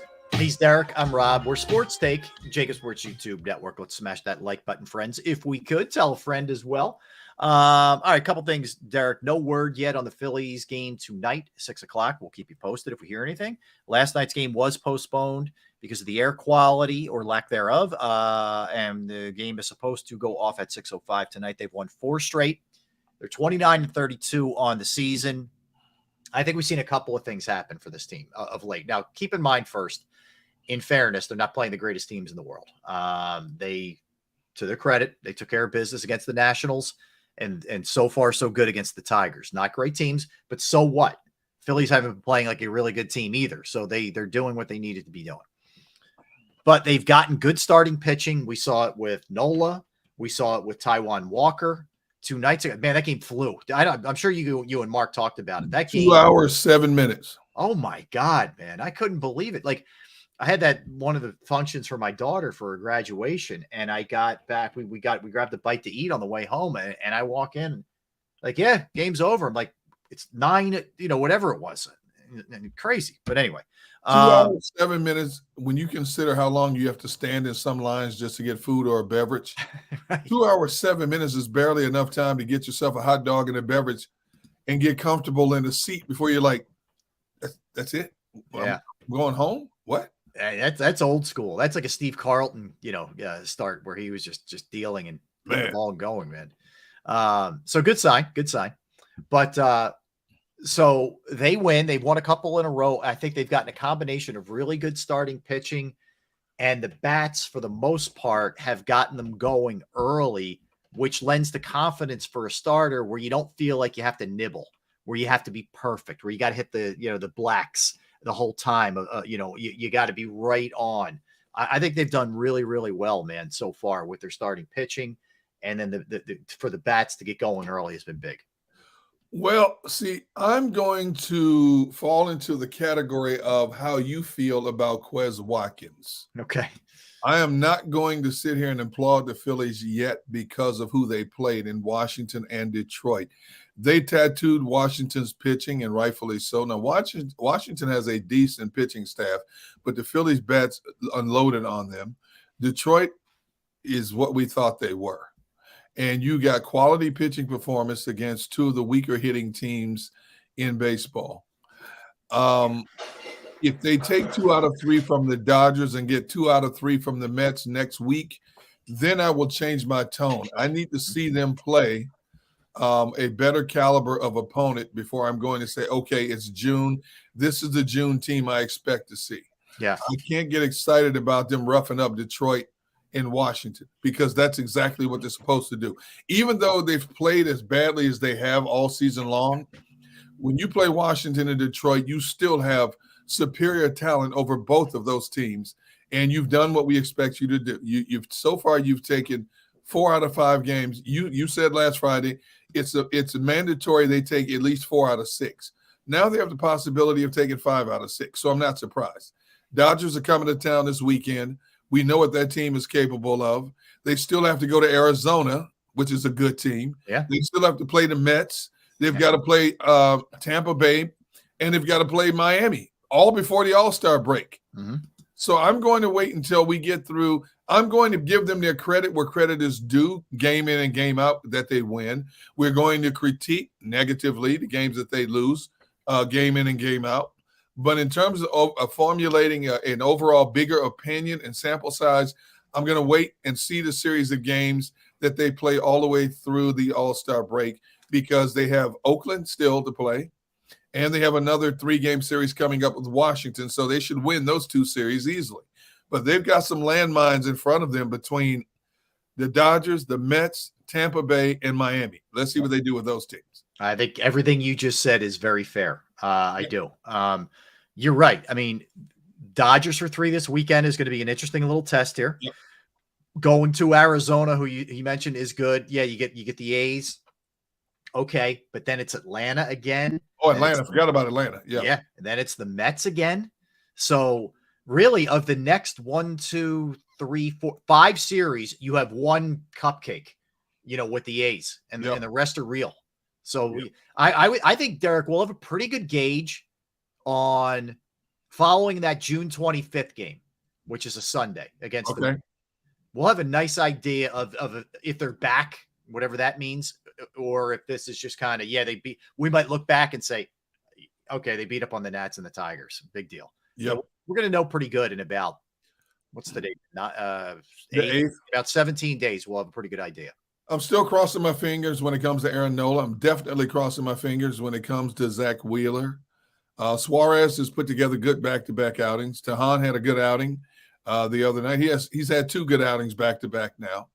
But again, sitting where they are right now, they're still 3 games below sea level. They're in 4th place in the division. They have nobody to blame but themselves, and they know this. We're not speaking anything here that's unknown, chartered territory. They know that. They're first and foremost the ones to admit that we have not played up to our expectations. Mm-hmm. But you got to talk. You got to walk it as well as talk it, and they're doing a good job of talking it. Now you got to walk it more consistently. Take care of this Detroit team today. Get 5 out of 6 over these 2 weak opponents, and get focused real quick on what's to come. Yep. And that's where we start to really analyze and critique where this team is right now. Yeah, and look, the weird thing is, despite his batting average and some of the other the strikeouts and all that, which traditionally you would never even dream of putting a guy in the leadoff spot, I don't know. He seems to respond, and the team seems to respond when Schwarber's in that leadoff spot for whatever reason. Yes, it's goofy, it's non-traditional, but it's working. And you're Thompson, you got to stick with it. Yeah, as much as I've been pleading the case of keeping Stott in that leadoff spot, I have to say now I have to agree putting Schwarber back there, because whatever reason, he's going to get his strikeouts. That's a given. But he hits that big bomb and he gets that team ignited for whatever reason the case may be. I would have to say now you got to leave him there. That's where he was last year. He hit 46 homers for you last year. His batting average will never get him in the Hall of Fame, but he's a monster hitter when he connects, and that's where you got to leave him now. I mean, his first batting attempt in a game against Detroit the other day basically won a game for him, because that was it. It's only running a game. Yeah. Without him, or with him moved down in the lineup, who knows if he does that? So leave him. Let him stay where he is right now. Let's see how far they can run this. Yeah, I agree. Look, I wanted to kind of jump around a little bit. I know you guys touched on the Flyers and the Provorov deal, and I'm surprised, Eric, because I thought that guy was going to be awesome. I really did. I thought he was just going to be a staple in the lineup forever. It's disappointing the way it went. I don't. What I'm trying to figure out is how much of it was him, how much of it was the organization kind of failing him too. Yeah. They got a pretty good return in this 3-way trade, so the Flyers end up getting back, a goalie who, at least right now, it looks like the backup. But if they move on from Carter Hart, which is possible, he could be the starter. They get a defenseman, they get a prospect, they get a second rounder in 24, a first rounder in 23. So now they have the 7th pick and the 22nd pick, and they get a conditional second in 24. And they gave up a couple of guys to the Kings, but they got a lot back. I mean, yeah. And how much do you put in? How much stock do you put into, like, there's also, everybody's got to be on notice now. Like, guess what? This is just the beginning. There's a lot more that's going to be coming down the pike here, I think. Well, they deleted and promoted several personnel in the front office. They've added Keith Jones, who doesn't have managerial experience, but he has been around the league. He's talked to every coach, every GM that you can talk to for years now because of what he does behind the mic. So he has a perspective of how a team should be assembled and run. Danny Briere is inexperienced in his position. This team continues to go the road of bringing in names to the organization, but it's a fresh approach. It's a new direction. I believe in Tortorella, whether you like him or not. He's the right coach to mold this team into what you hope it will become, which is a playoff team. And now, as you continue to usher out the old and bring in the new, he will have full autonomy to coach the way he wants to coach and to mold his team the way he wants to do it. Fans have to be patient, though, Rob. You got 2 picks in the first round. You're not going to see those 2 first picks right away at the NHL level. You've got to give them time to develop at whatever level they send them in the minors. You're going to have to bring some mid-level veteran players in here to fill out your roster. Hopefully you get the right ones that can form a cohesive unit and make this team a better team win-wise, at least. Even if you don't make the playoffs, but at least show signs of improvement. The Flyers fan base has to live by the word patience. We may not see it now, but hopefully we'll start to see it in 2024-25, and then 2026-27 is where it really flourishes. This is not going to be an easy process. From top to bottom, this organization is going in a different direction, gutting it and starting over in a lot of ways. It's been down for so long. You have to give it time to mature. And I know we are as a society and as fans are impatient when it comes to that. But hopefully it doesn't turn out like the Sixers process did over a span of 10 years. Well, okay. Yeah, I hear you. And you can't dig yourself this kind of hole and fix it. It's not a quick fix. It's impossible. Yeah. And they waited too long. I mean, like for too many years, I felt like they tried to have the best of both worlds. In other words, they were trying to win, trying to add some pieces, but also realizing they had to make some changes, et cetera, et cetera. And they did that with Chuck Fletcher. Yeah. They did that with Elaine Vigneault, after Dave Haxtell, et cetera. It feels like there's an admission here, and I'm good with this. Yep. That they have to make really hardcore wholesale changes. Like this has to be a gutting. Now you're really tearing it down here to the stud, as opposed to just putting siding on this thing or doing a paint job. I couldn't agree with you more. It's been a long time coming, way overdue. I think the Flyers were stubborn to a fault in terms of trying to do it their way for as long as they did when it started to go bad. And it turned out not just bad, but it got a whole lot worse. Yep. And now they've come to a meeting of the minds and said, you know what? We have to try something new because what we did didn't work. And you bring in a Keith Jones because he has that personality, that certain personality. And what he may lack in managerial experience, he makes up for in terms of savvy. Who knows? Keith Jones may be on the road looking at talent firsthand, as well as the scouting department. Danny Briere may be on the road with Keith Jones looking at talent firsthand, potential NHL-type talent firsthand to see how strongly can we build our minor league system as well. You're going to have a fight trying to get big-name veterans in here because big-name vets don't want to be a part of a reclamation project. Yeah. They're all trying to go somewhere where you have a shot to win it now. They want to make the money, number one. But number two, they want to go somewhere where you have a shot to potentially win. Mm-hmm. And that's not this Flyers organization right now. Yeah, I agree. So they're gonna have to find some mid-level vets to fill out this roster. And if it looks good, then all of a sudden you're going to find that clientele of player. Hey, you know what? What about Philadelphia? They seem to be a team on the rise. Yeah. Yep. All right. Patient. As I mentioned, I always want to kind of weave in anything we're getting Eagles-wise throughout the day. So Josh Jobe and Greedy Williams are playing QB1, QB2. That's because Slay and Bradbury are not there. Zach McPherson is working from the slot today. keep in mind, you don't have everybody there. These are not mandatory. No. So you're going to be working some people in and out there. I wonder about that too. Like, your depth took some hits. There's no question. And you're also at a point with certain guys that I think it's put up or shut up time. Like, would you put McPherson in that category? Yes. You've been here long enough. It's time to show what you're capable of doing. It's time for you to fight for more significant snaps on our defense. We've kept you here for a reason because we think you have that potential. Now you have to apply that potential, because if not, and it may not be after the season, it could be somewhere during the season. Right. If they feel he's just not getting it, just not living up to expectation, as we know, this team is not shy about pulling the trigger and finding a replacement for you. So yes, I do think he is in that bubble in terms of it is now or that bubble's about to pop for you, my friend. Yeah, and those guys like that, Davion Taylor, you feel like they're just at a point now where the organization's got to make a decision, Yeah. and there's too many other young guys sort of pushing guys who came up and made contributions last year. That you better go out there and play. And you better make some plays. So one of the other observations, Terrell Edmonds with a nice pass breakup on a deep shot from Hurts to Olamide Zaccheaus down the sideline. Yep. Reach across his body to break it up.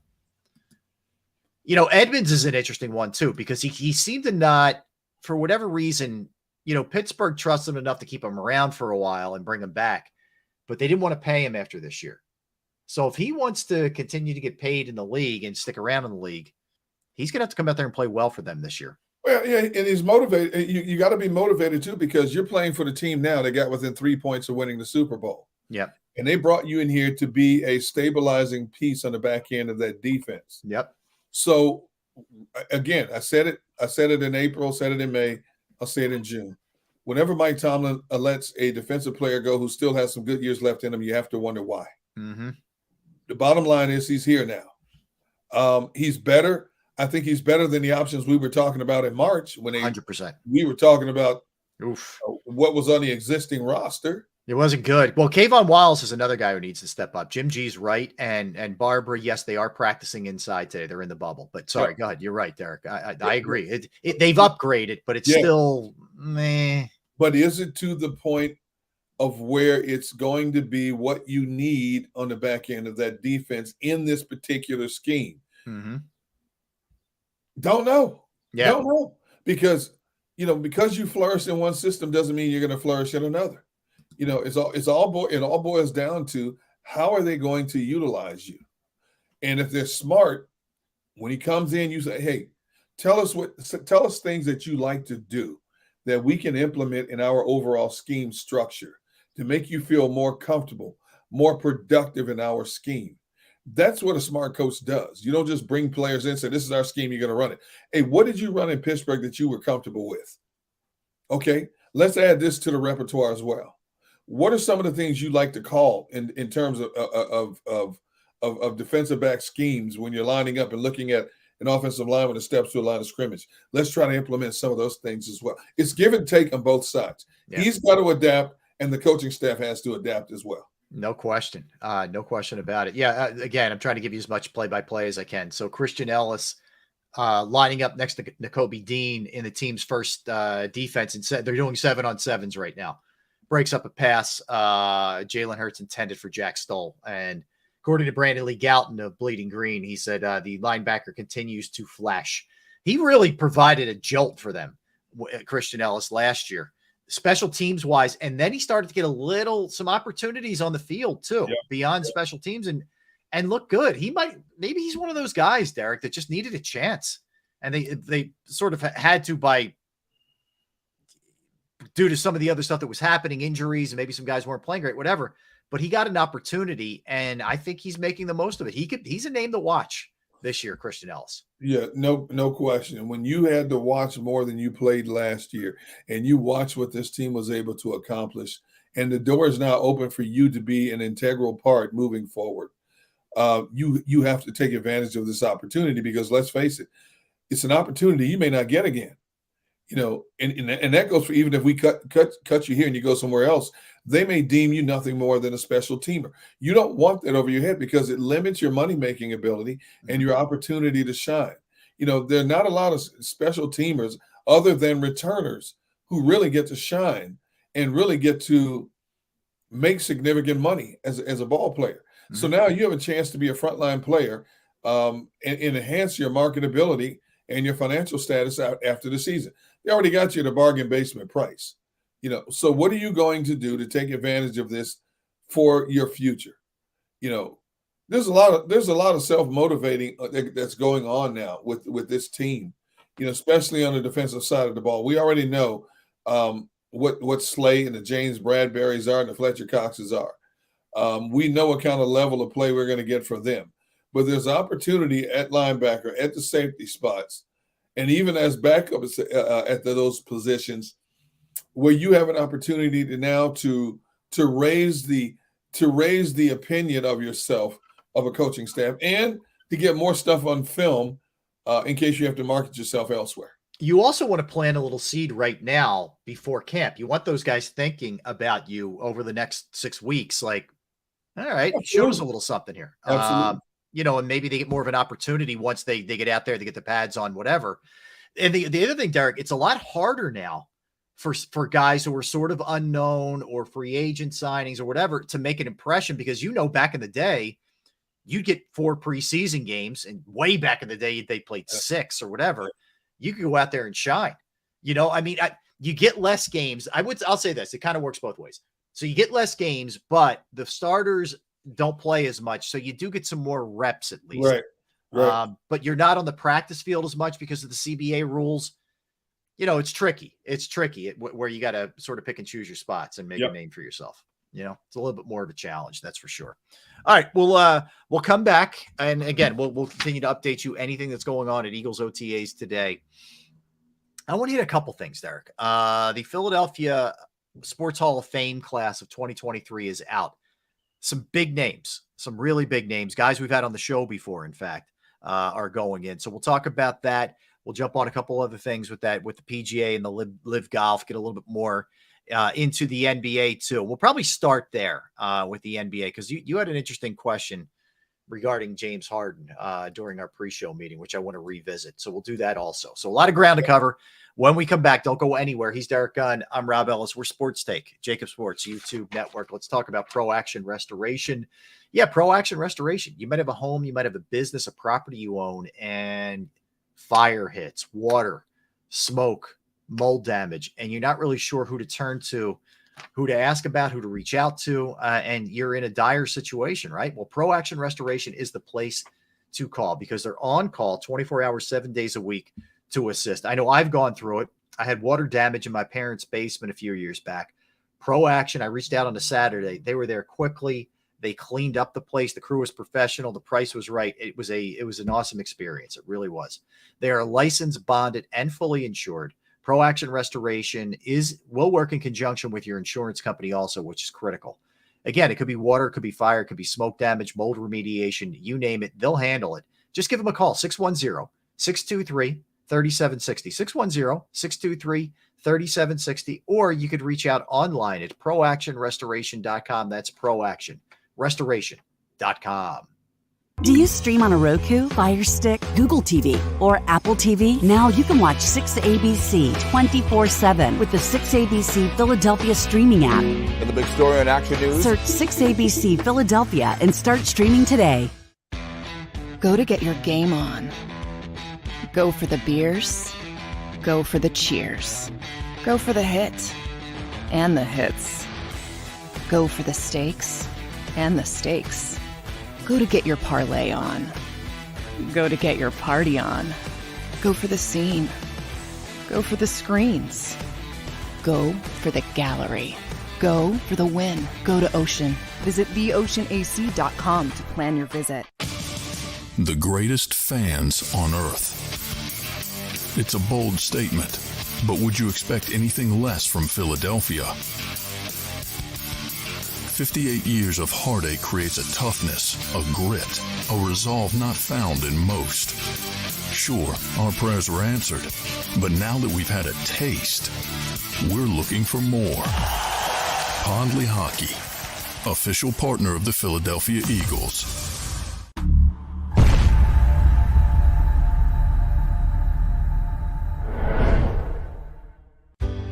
Go passionately. Go fearlessly. Go confidently. Go Birds! Go confidently towards your goals with First Trust, Philly's hometown bank for nearly 90 years, and the official bank of the Philadelphia Eagles. We're focused on getting you over the goal line. So go with conviction, go with trust, Go Birds! and go forward with us by your side. First Trust Bank, the official bank of Philadelphia Dreams. Oh, and go Birds. All right, did you know I was the mommy slam dunk champion? Really? Yes, really don't sound so surprised. Let's see it. Oh, you're ready. All right, here we go. Let's hear the crowd. So go to right, I go to left, fake 'em out. Mama go up, up, up. She did it. Again? You can't avoid gravity, but United Healthcare can help you avoid financial surprises by helping you compare costs and doctor quality ratings. United Healthcare. Uh-huh.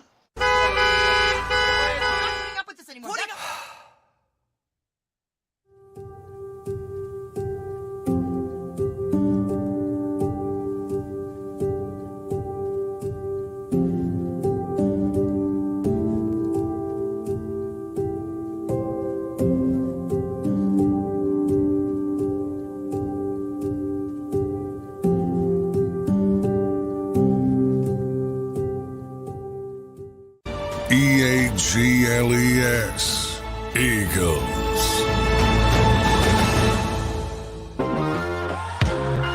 Back. What's up, everybody? Sports Day, JAKIB Sports YouTube Network. That's Gunner. I'm Rob, hanging out with you. All right, so practice update. I know you love these, Gunner. I'm giving you like play-by-play. There you go.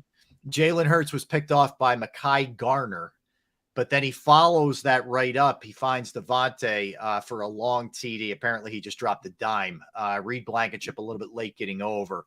But Hurts apparently threw just an absolute, just perfect ball. So that's where we're at, man. That's what we do, baby. Yes, I know you miss these days being there, being over in the bubble and charting all this craziness to go do your stand up and your live shot, your package, and all that good stuff, huh? Oh yeah, and you get 25,000 pieces. Jalen Hurts threw a touchdown pass in OTAs. People go nuts over this stuff, and I'm thinking, did you not read where it said it's OTAs? Yep. It's not a game, okay? But that's how much people love football, man. People are rabid about their football, and anything positive that comes out is a plus, and I get it, you know. But like I said, okay, all right. See me in September when they hit the ground running. Right. Preseason, okay. The regulars are not playing the preseason. Control scrimmages, okay, looks good. Yeah. Got your work in. All right. Keep going. Yeah. And so I just can't, man. I just can't. I hear you. I know why you do it. I mean, you're doing it half in jest, but yes. I know. No, I know you do it, and rightfully so, because people watch this stuff. They live for that stuff. They're scouring the Twitter wires to see what their teams are doing in practices.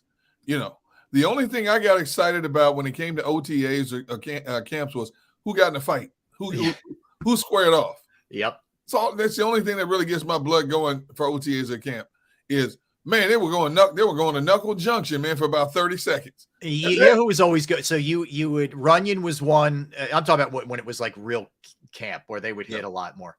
Runyon was always good for a few tussles. Trotter would get into some stuff. Trotter would instigate stuff. I'm trying to think of who there was always a couple of culprits here of guys who were involved in some stuff. Hollis Thomas is a good one. I'm trying to remember who else on the offensive. Yeah, it was definitely Runyon.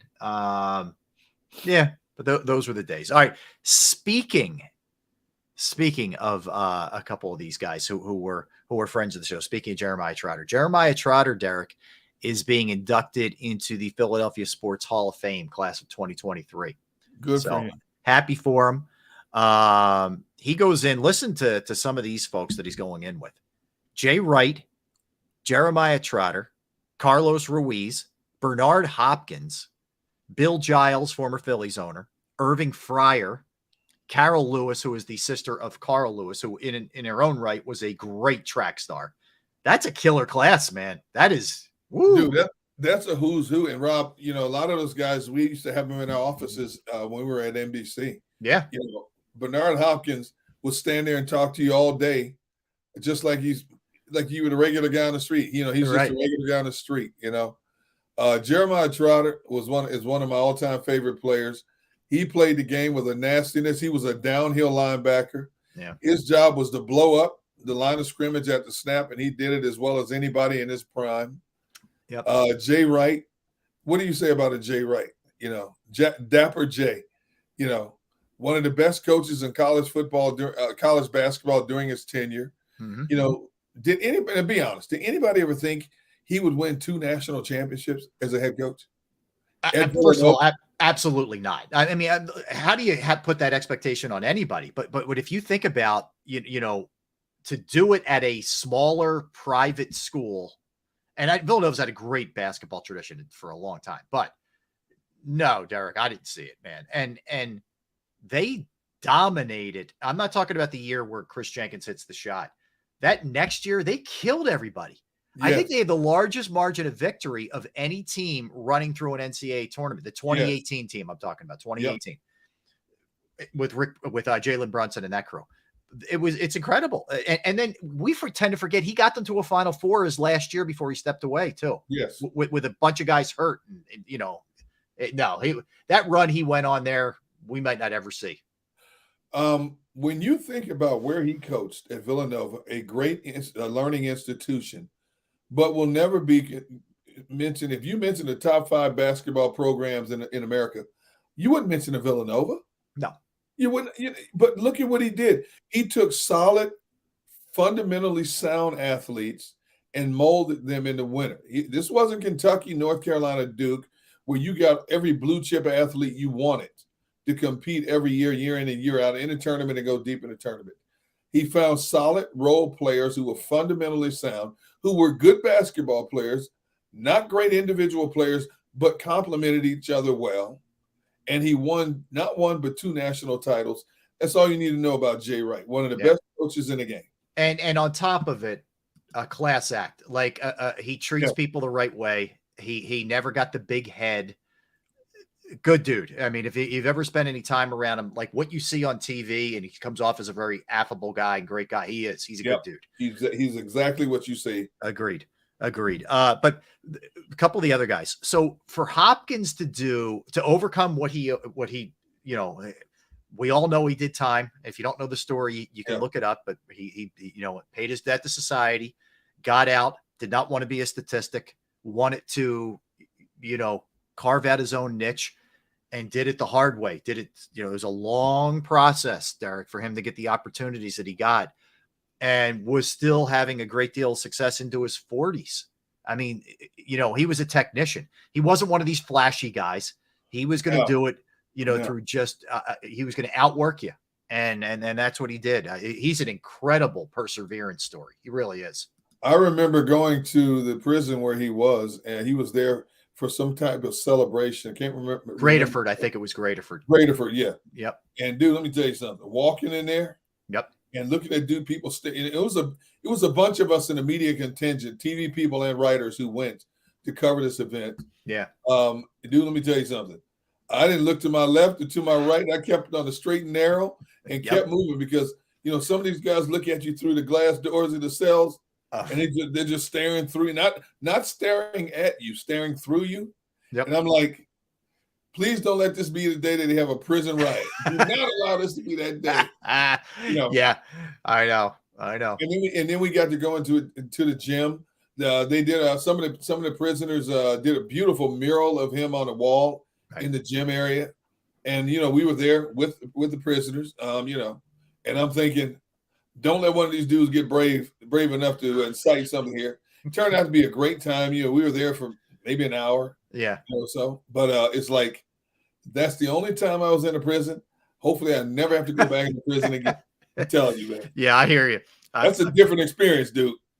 Listen, I'm with you. Okay. Trust me, I'm with you. So pretty good there. We all know Carlos Ruiz, what he meant to that 2008 through 2007 through 11 team, how much those guys treasured him. Halladay got him the Rolodex and those guys loved pitching to him.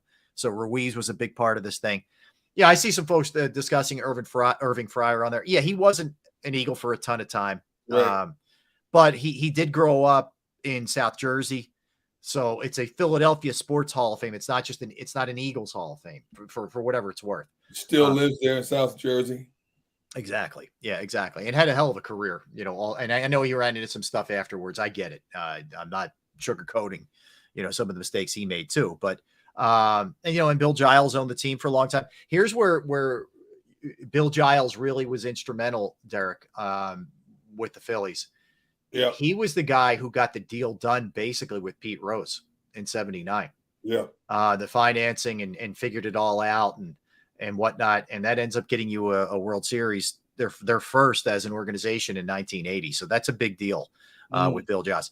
And Carol Lewis is obviously a little bit overshadowed by Carl, who, is, you can make a case he's the greatest track man ever. I mean, honestly, with what he did. But she was equally great, man. She won. I'm just trying to figure out everything that she won, but her Olympics are pretty awesome, man. She was in the 84 Olympics. She was supposed to be in the 80 Olympics, but we boycotted. Yeah. She was in 84. Just a ton of championships along the way for her, and just a great all around athlete, quality citizen. So there's Carol Lewis, and that's a good squad right there, for sure. That's going in. That's the squad where you go out and get all the autographs you can get, because you may never see that collection again, man. That's a fun one. That would be a good one to go to for sure. You see that Lionel Messi is going to the MLS. He's going to play for Inter Miami. Yep. And that's a big move, man. You see what they're offering him? A piece of the pie in terms of revenue generated, and Adidas. Revenue generated by Apple and Adidas as well. Smart. I wonder if he even signed for a contract. If he's getting a percentage of those, would you even need to sign a definitive contract in terms of, concrete dollars and cents, considering the amount of money you could make just from generating those two entities? Good point. Yeah, it's a good point. point. Need a contract. Do you remember? I mean, this was a big deal. We're going back a long ways. I don't know, 15 years, whatever it is, maybe even longer. When Beckham came over here to the LA team, what a big deal that was.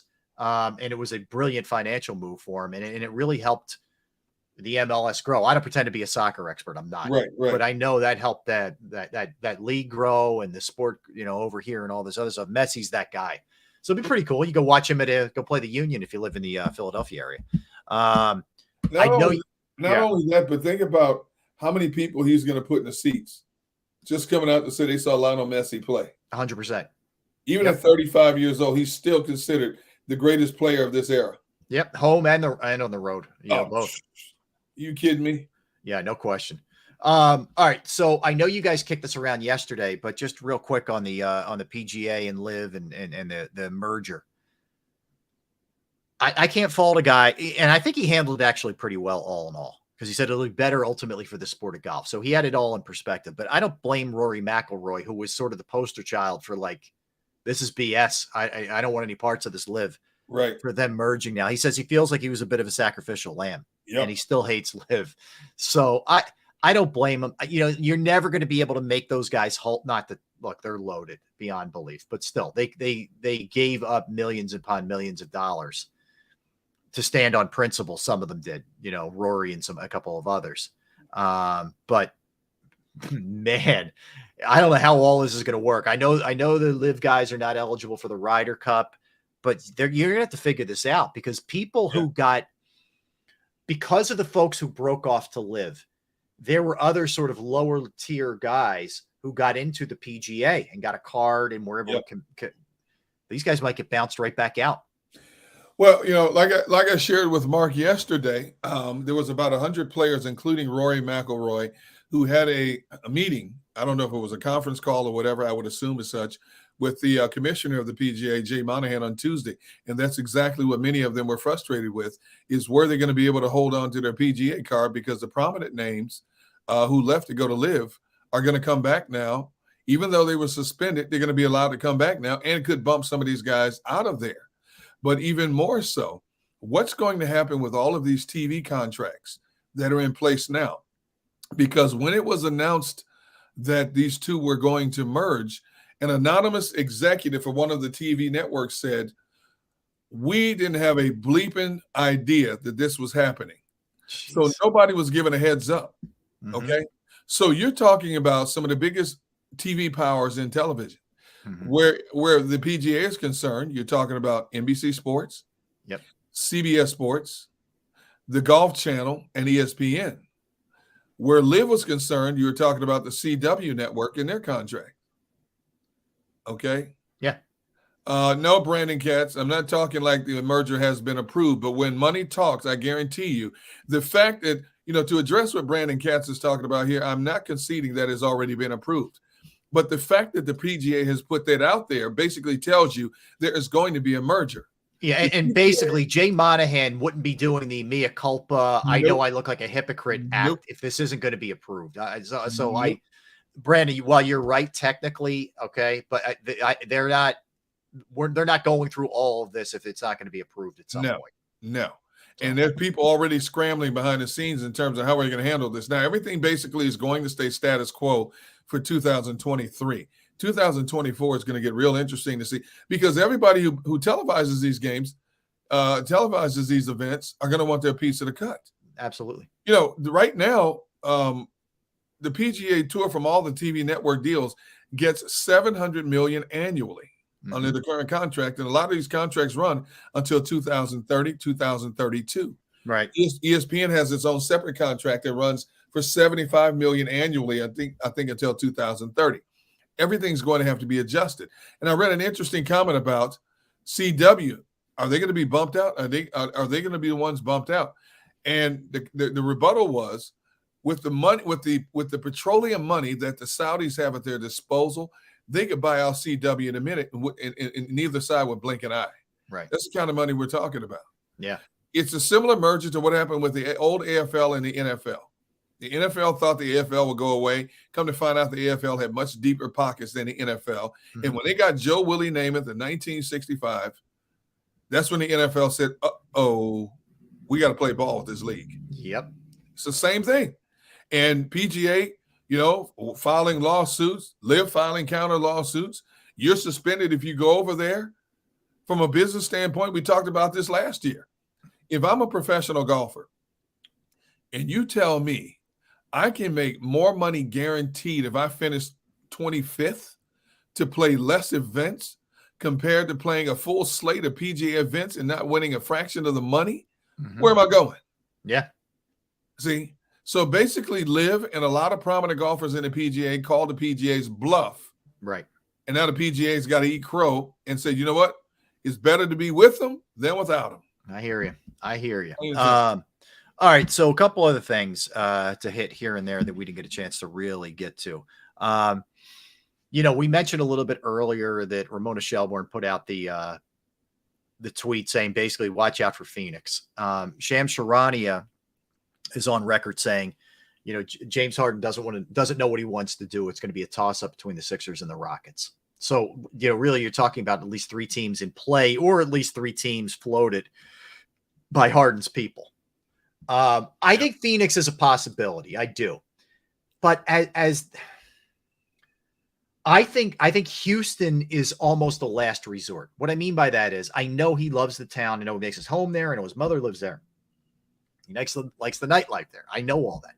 But I feel like he would prefer to either be a Sixer or a Sun. Now, if those teams aren't coming anywhere near the money, it's not like he would begrudgingly go to Houston. I think he would go to Houston. But I still feel like he's using, at least Houston, certainly from a Sixer standpoint, now maybe from a Houston standpoint. What's your read on it?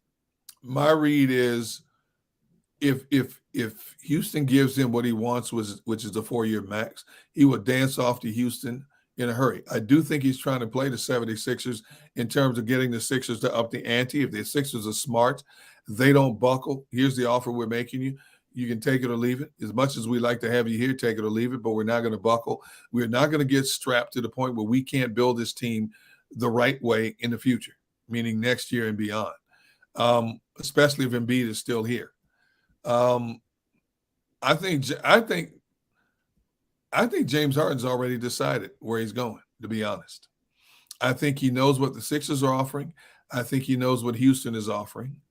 And I think, and I said it a couple of times already, I think either him through someone else or his representation is putting it out there. Oh, he's torn between the two. No, he's torn between the two contracts. That's what it is. I don't think he's torn between the two cities. He's torn between who's going to give him the most money. That's what he's torn between. Mm-hmm. Yeah, look, right. And I agree. I think he knows where he wants to go too. And now it's a matter of, hey, how much can we get up, get the Sixers up? Or Houston's, I think it's really where it's at. And I think he's all about the Benjamins, man. And he can sit here and talk about, how much he likes playing here. He likes playing there or whatever. I think there's some advantages to some of the other spots. I think Houston is where he makes his home. I think Phoenix is where he played college ball, and he's got a good relationship with Durant and Booker, apparently. I don't know how his relationship is with Vogel. I don't know that he has one.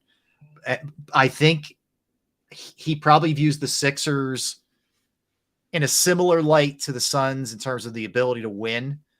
But he knows this a little bit better. And what, you always know the devil you know is better than the devil you don't know. Mm-hmm. But I think he wants to get paid. And the question is going to be, will Daryl Morey give in? Will he basically just say, you know what, forget it, man, this is my guy, et cetera, et cetera? I don't know. I don't know right now, honestly. I don't know. So I ask you the question, my friend, as I asked you in the pre-show meeting. Considering all parameters, Sixers cash strapped, don't have a lot of wiggle room to trade players, don't have the depth of a roster to trade enough players to get good players back to make you better. Are the 76ers better off with or without James Harden? You take everything into consideration. The fact that they're going to be limited in terms of what they can bring in. Are they better off with or without Harden? Better off without him. I would rather move on, because here's the thing. We could slice and dice this thing, and we could talk about 10 assists per game. We could talk about stats and all that. But at the end of the day, he's not good enough in a postseason setting. And I know he had a couple of good games, but when you needed him the most in Game 6 and Game 7, he didn't deliver for you. The only issue I have with that is he's not alone. Like that may be the same case with Joel Embiid. I'm willing to at least see if it's not the case. Harden's had this history with Houston going back into the day and here in Philadelphia. I'm hoping that's not the case with Embiid, but I have my questions about him too. But his contract isn't up right now. I would let him walk, Derek. I can't see giving him $45 million a year for 3 or 4 years. I just don't see how that makes sense for you as a team. So you're okay with going from a 54-win team to a possible 42, 43-win team? I don't love it, but if I know if there's a plan in place that you're going to let him walk, you're going to get a little bit of money back, but the following year, Tobias Harris is off the books. See, I want to do a thing where I let him walk and I trade Tobias Harris, and I try to get, I try to make some moves, either trades or free agency, because Harris will free you up some money. You trust the plan? I mean, we already had a plan called the process. How did that work out? Think about that. Work out well. That's my saying. Yeah. And do you trust the future plan, considering what you had to endure for the last 7-8 years? Yeah, I mean, look, and Brandon's asking a lot of questions, but one of the things I proposed, and Brandon, I don't expect you to hear everything I say or on every show, so I'll answer this.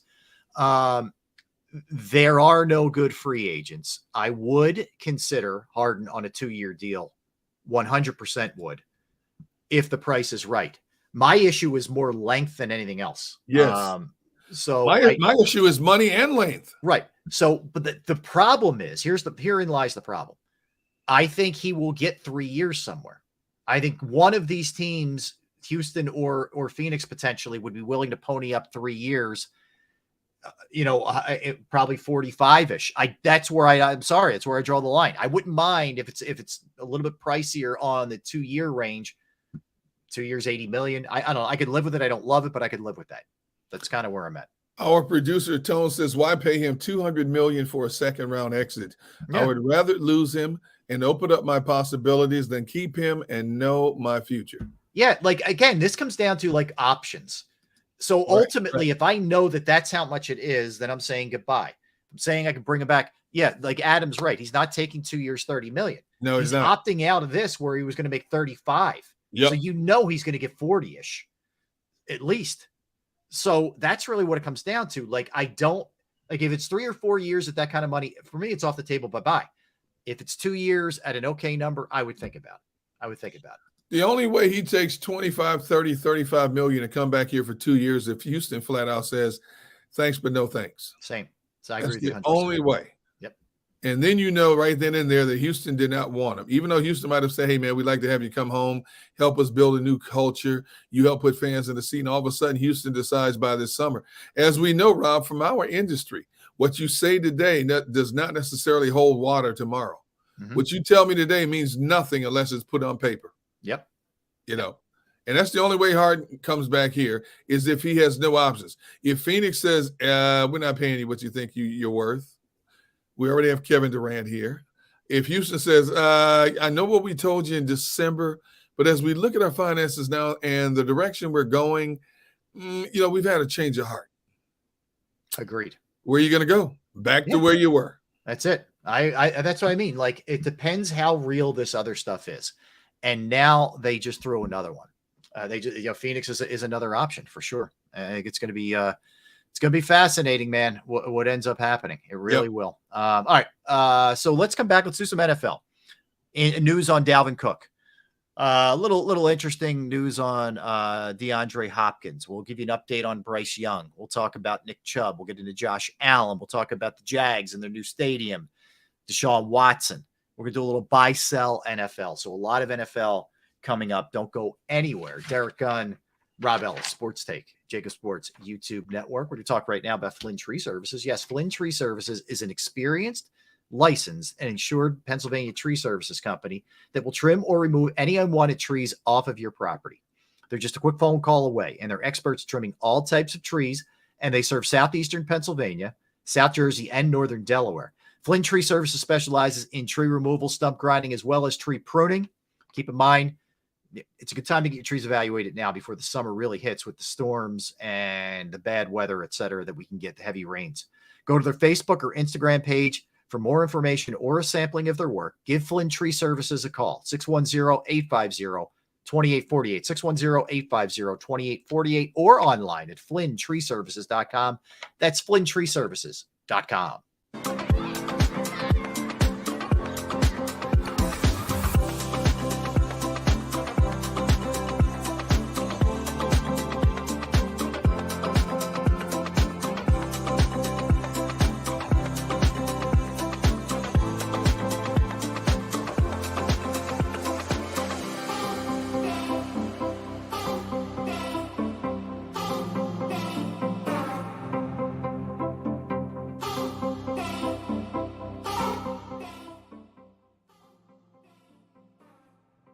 Heading down the shore, have a ball once more.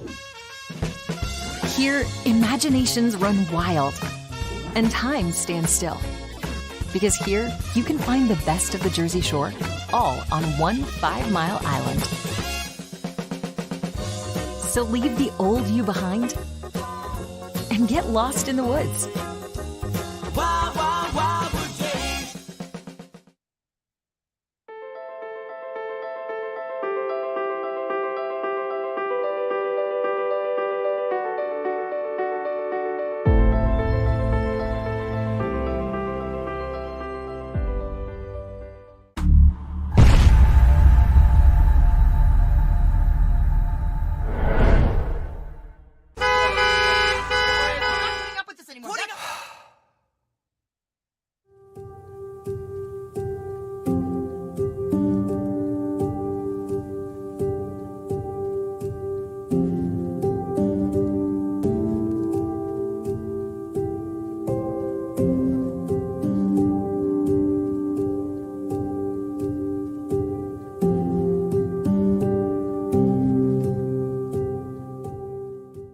Score and save in southeastern PA and Delaware with Colony Pools this football season, and let the experts close your pool with a custom Merlin safety cover in green for the birds. And if you join our Winter Watch team, we'll give you another 20% off, and Colony Pools will handle it all.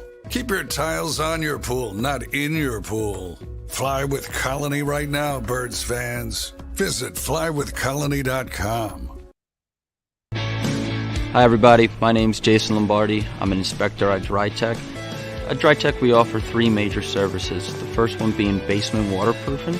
The second service we offer is foundation and structural repairs. And then the third service that we offer is mold remediation. If you feel you are having a waterproofing issue, give DryTech a call or check us out online.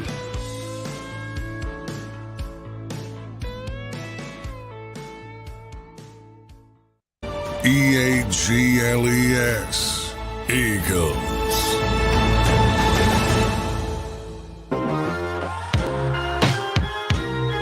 We are back. Yes, we are. Or actually, I am.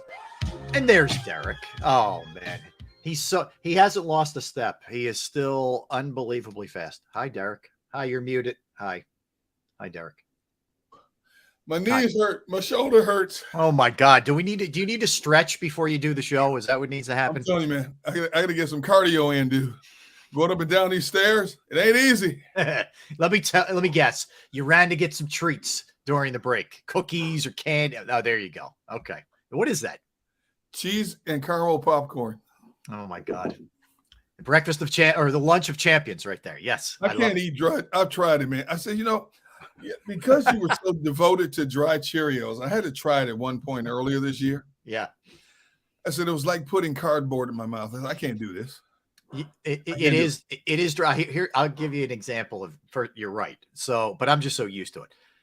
So, so what I'll do every morning, I'll be eating my Cheerios while I'm prepping the show, and the dog will be begging off me, right? Yeah. So I'll give her like three. I'm not even kidding you, like 3 little Cheerios. I'll put them down. She eats them, and all we feed her is dry dog food too, by the way. So she's used to dry food. So she eats the 3 Cheerios and she goes immediately to her bowl and gets a drink. That tells you how dry it is, but it's true. Can't do it. Can't do it, brother. I hear you, man. I hear you. All right. NFL talk. So a couple things, Derek. It's looking like it's going to become official very shortly. It's not official yet, but the Vikings are going to cut Dalvin Cook. Financial reasons. He's been hurt a lot, although he's been productive. He's had multiple shoulder surgeries, etc.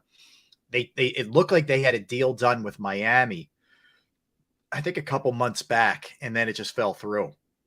So he's going to be on the market. I'm not saying for the Eagles, but right, he could be a very attractive guy somewhere. I wonder if Dallas doesn't try and make a move. Oh my goodness, could you imagine that? I'm telling you. From what I've read, Denver and Miami are the front runners right now in terms of interest in him. You'd hate to see him go to Dallas. Denver would make a lot of sense too, though. Yeah. With him, Brandon Cooks on one side, you add a Stephon Gilmore on the other side. I'd hate to see him go down to Dallas, man. Oh man. When he's healthy, he is an electric player, both catching the ball out of the backfield and being a home run hitter when he gets in open space. But the injury factors have taken their toll on him. And I'm surprised in a lot of ways, yet glad that Minnesota's getting rid of him because he was always a thorn in Green Bay's side. Mm-hmm. But Minnesota obviously is looking at things a lot differently. Danielle Hunter was a stabilizing force in their defense. Word is they're shopping him around as well. Yeah. So obviously the coaching staff said, hey, it's time for us to get younger and look a little bit different at 2 key positions on D-line and the running back position. So and they seem to believe in that Alexander Madison. They like him. Yeah, he didn't do a ton last year, but they like him a lot. Kid out of Boise. He was a 3rd-round pick in 19, but so they're looking at him taking the bulk of the carries. For sure. Well, he's more of a banger between the tackles, but when he gets in open space, he can also put some separation between you. Mm-hmm. He's a bigger body, can take a little bit more punishment, and maybe that's what they want to do. Pound more between the tackles in their running game. So we mentioned DeAndre Hopkins visiting the Titans. It won't be his only visit, Derek, but he would make sense there for sure. They have Treylon Burks, the rookie, last year, the rookie, who had a nice year for them, who came on. But whether it's Tannehill, whether it's Malik Willis, whether it's Levis, you need more help there. You can't keep counting on Derrick Henry the way that you have the last few years. You got to give him somewhat of a break here. You have to get a better aerial game to open up your running game more. When you look at Tennessee play, defenses crowd the line of scrimmage so much because they have no respect for the wideout help. But if you can get a DeAndre Hopkins to go with Treylon Burks, who's a young, phenomenal talent, that's going to make defenses play more honestly, which is going to open up more holes for Derrick Henry in the running game. Derrick Henry, the last couple of seasons, has taken an extremely high amount of punishment. When you look at the volumes of carries that he has for a back, you've got to do something so now that you can have him hopefully for the duration and not just parts of a season. Mike Vrabel is still going to try to play his physical football on both sides of the football. He loves to try to outmuscle people on both sides of the football. But you have to be smarter about how you approach the offensive game now.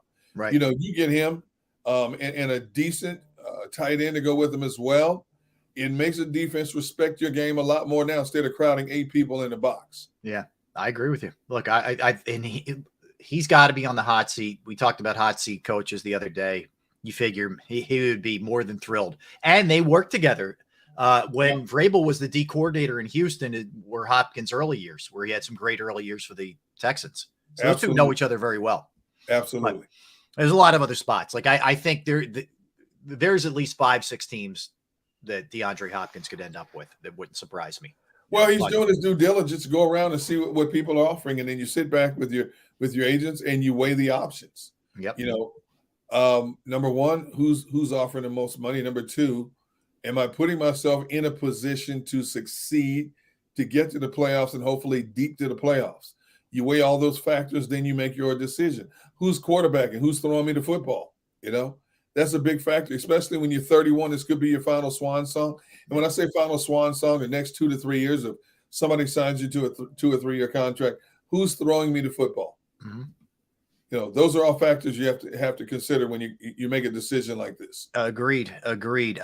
Josh Allen gets the cover of Madden 2024. I know people get worked up about this. I personally could care less, whatever. But he's there. He's on the cover. So there you go. I know people wanted Mahomes or they wanted Hurts or they want somebody else, but whatever.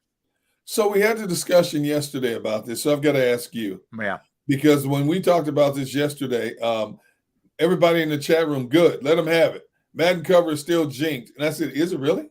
I thought is it Madden or is it? Oh, it is Madden. Sports Illustrated. It was Sports Illustrated too. Yeah. It was supposed to be both, but Madden even more so. Yeah. And I'm of the impression, I'm not a superstitious person. And Farzi was like a lot of the chat room. Hey, you know what? I'm glad Jalen Hurts is not on the cover because I said, if you're not using Mahomes, why wouldn't you use a quarterback who outplayed Mahomes in the Super Bowl? Right. And it was one of the talking like what? And people are like, I don't want Hurts on that cover. It's a jinx. And I'm thinking, really? I know, and it's been a hot topic of conversation for years. I'm just not a jinx person. I don't believe in all this stuff. I'm not like really superstitious or any of that, but I guess if you're looking at it that way, you want to err on the side of caution. You'd rather he not be on there. Fine. I don't care. Like, I don't care, honestly. Like, it makes no difference to me whatsoever, whether he's on there or not. I don't. I frankly don't care. I don't. Then why are you laughing? I just think I relate to the line of thinking is what I guess what I'm saying. I relate to the Philadelphia jinx, waiting for everything bad to happen. Like I relate to that. I do, but I'm not there. So let me just say that. Oh man. Nick Chubb is going to play for Jim Brown this season. He's going to dedicate his year to him. Jim Brown passed away recently at the age of 87. Nick Chubb, of course, a Browns running back. He said he and Jim used to have a lot of discussions back in the day. He said, it's funny, none of which were based around football. It was just based around life. So that's pretty cool that he's going to do that. I don't know how he's going to honor him exactly, but you would figure maybe some kind of tribute in the end zone or something if he scores. Who knows? Bryce Young is taking all the reps with the ones. in practice for the Panthers, and apparently he's looked like the best guy by far. Like in San Francisco, basically the reports are neither Darnold or Trey Lance have distinguished themselves, and I'm being kind. Both look kind of bad. They said Bryce Young's looked good so far. He's had a nice camp so far, or a nice offseason so far. I would still be shocked if he hit the ground running as a starting quarterback because of money they spent to bring in veteran help. Now, whether you start Andy Dalton, I don't think Matt Carroll's going to start. It would have to be Andy Dalton. Even if Andy Dalton is only holding down the fort a couple of games, and then you slowly integrate Bryce Young, maybe give him a quarter here, a half, and then you say, okay, man, the reins are yours. Now he may be far and above one of the most exceptional minds to ever step under center for a young quarterback in terms of reading defenses, making more right decisions than wrong decisions. He's got a great quarterback guru and Frank Reich down there to help him navigate the waters. I know people down there are probably clamoring for this kid to get in. You make him that high of a pick, he better play sooner rather than later. I get that. Mm-hmm. But that's asking a lot for players like the Miles Sanders and other players who decided to go down there. Right. Hey, man, wait, you gonna line me up with a rookie? With a rookie quarterback? You didn't tell me this before. Yeah. So it's going to be interesting to see. I think if you're asking, and we'll get into this in a second with our buy sell, but you know what? Let me hold it. I don't want to. I'll give it away there.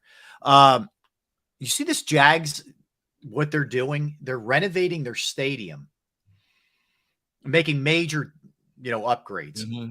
They may not be able to play there for 2 years because of the renovations. They may play either in Gainesville or Orlando while they're doing this. So what they're hoping to do, Derek, is renovate the stadium that they're in, the TIAA stadium down in Jacksonville. Yeah. They're going to put a shaded canopy in, which will reduce the heat, they're saying, by 70%. They're going to expand the seats. They have 2 pools in place, a bigger scoreboard and all that. They're going to build all around the area, shops, restaurants, try and make it a big look. You and I were down there for a week when we covered the Super Bowl in Super Bowl 39. They were not ready for the big time. It was not a nice stadium. In fact, it was kind of dumpy. And I got to tell you, I didn't love the town either, personally. And I'm a big fan of Florida. I didn't love Jacksonville. So I get they need to do these things. And some of the renderings, that they put out there were pretty nice. But I don't know, man. You basically, here it is. You got to win. That's all that matters. Well, basically, they're doing what the Bears did years ago. The Bears, if you remember, they played down in Champaign, Illinois at the University of Illinois for a while. I had to go down there and cover a game. We flew into Chicago, but I had to drive to Champaign to cover a game when the Bears were doing renovations to Soldier Field. Green Bay has done that for years. They continuously build up in Lambeau Field and around Lambeau Field. They're not going to build a new stadium, With Jacksonville, the infrastructure is the problem more so than anything else. The roads were not big enough to handle that volume of traffic. And, oh, by the way, now you're going to add shops and restaurants and stuff around it to create even more congestion. Mm-hmm.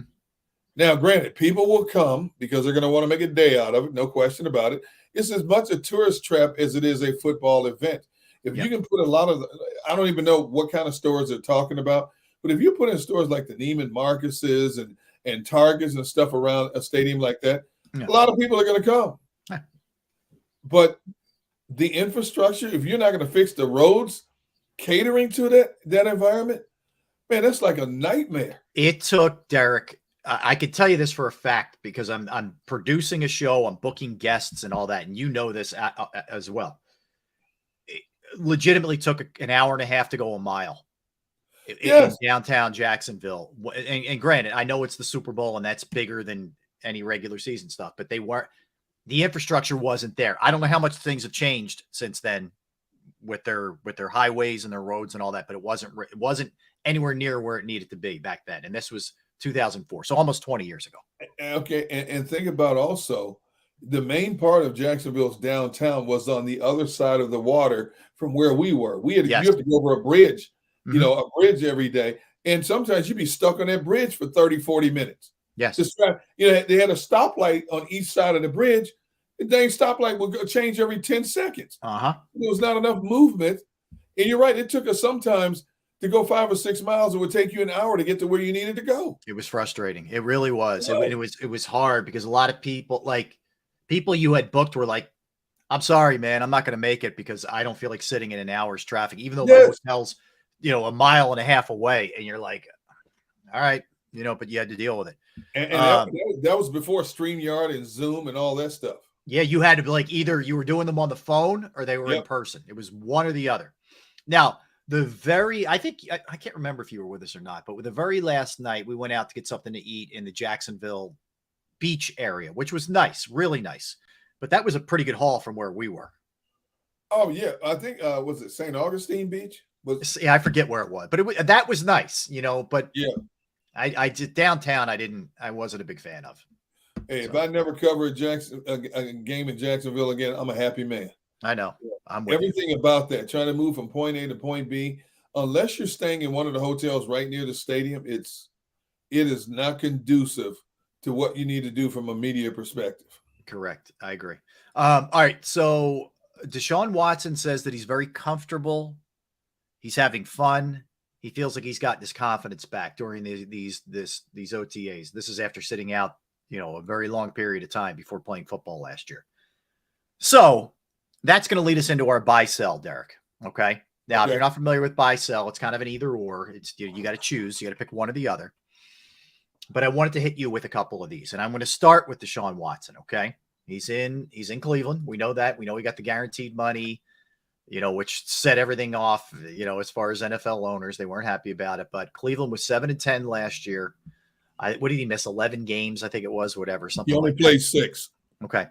So I'll ask you, do you believe he has a bounce back season? Does he look like that player before all this stuff went down that we saw in Houston for the first few years of his career? I don't know if he'll get back to Houston, Deshaun Watson, but I do believe he has a bounce back season. And here's why. Cleveland has a very good offensive line. You have one of the elite running backs of the game in Nick Chubb to take a lot of pressure off you in the running game. You have Amari Cooper, Elijah Moore, Donovan Peoples-Jones, and David Njoku as your tight end, plus Marquise Goodwin. Yeah. So you have plenty of weapons to distribute the ball. In the 6 games he played last year, he completed only 58% of his passes and had 7 touchdowns and 5 interceptions. I think he has nowhere to go but up. He's still a young man by quarterback standards. And I'm not saying him improving his overall numbers and play equates to them winning more games. But I do believe now that he has a full season with the coaching staff, Stefanski's offense, I do believe he bounces back, so I'm buying. Well, and keep in mind, too, he's only 27. Yep. It's not like he's getting up there. I think so, too. I think he has a good year. I think it's hard to ask him to get back to what's the matter. JM says, is Watson going to have a happy ending in Cleveland? Yeah, boy. Yes.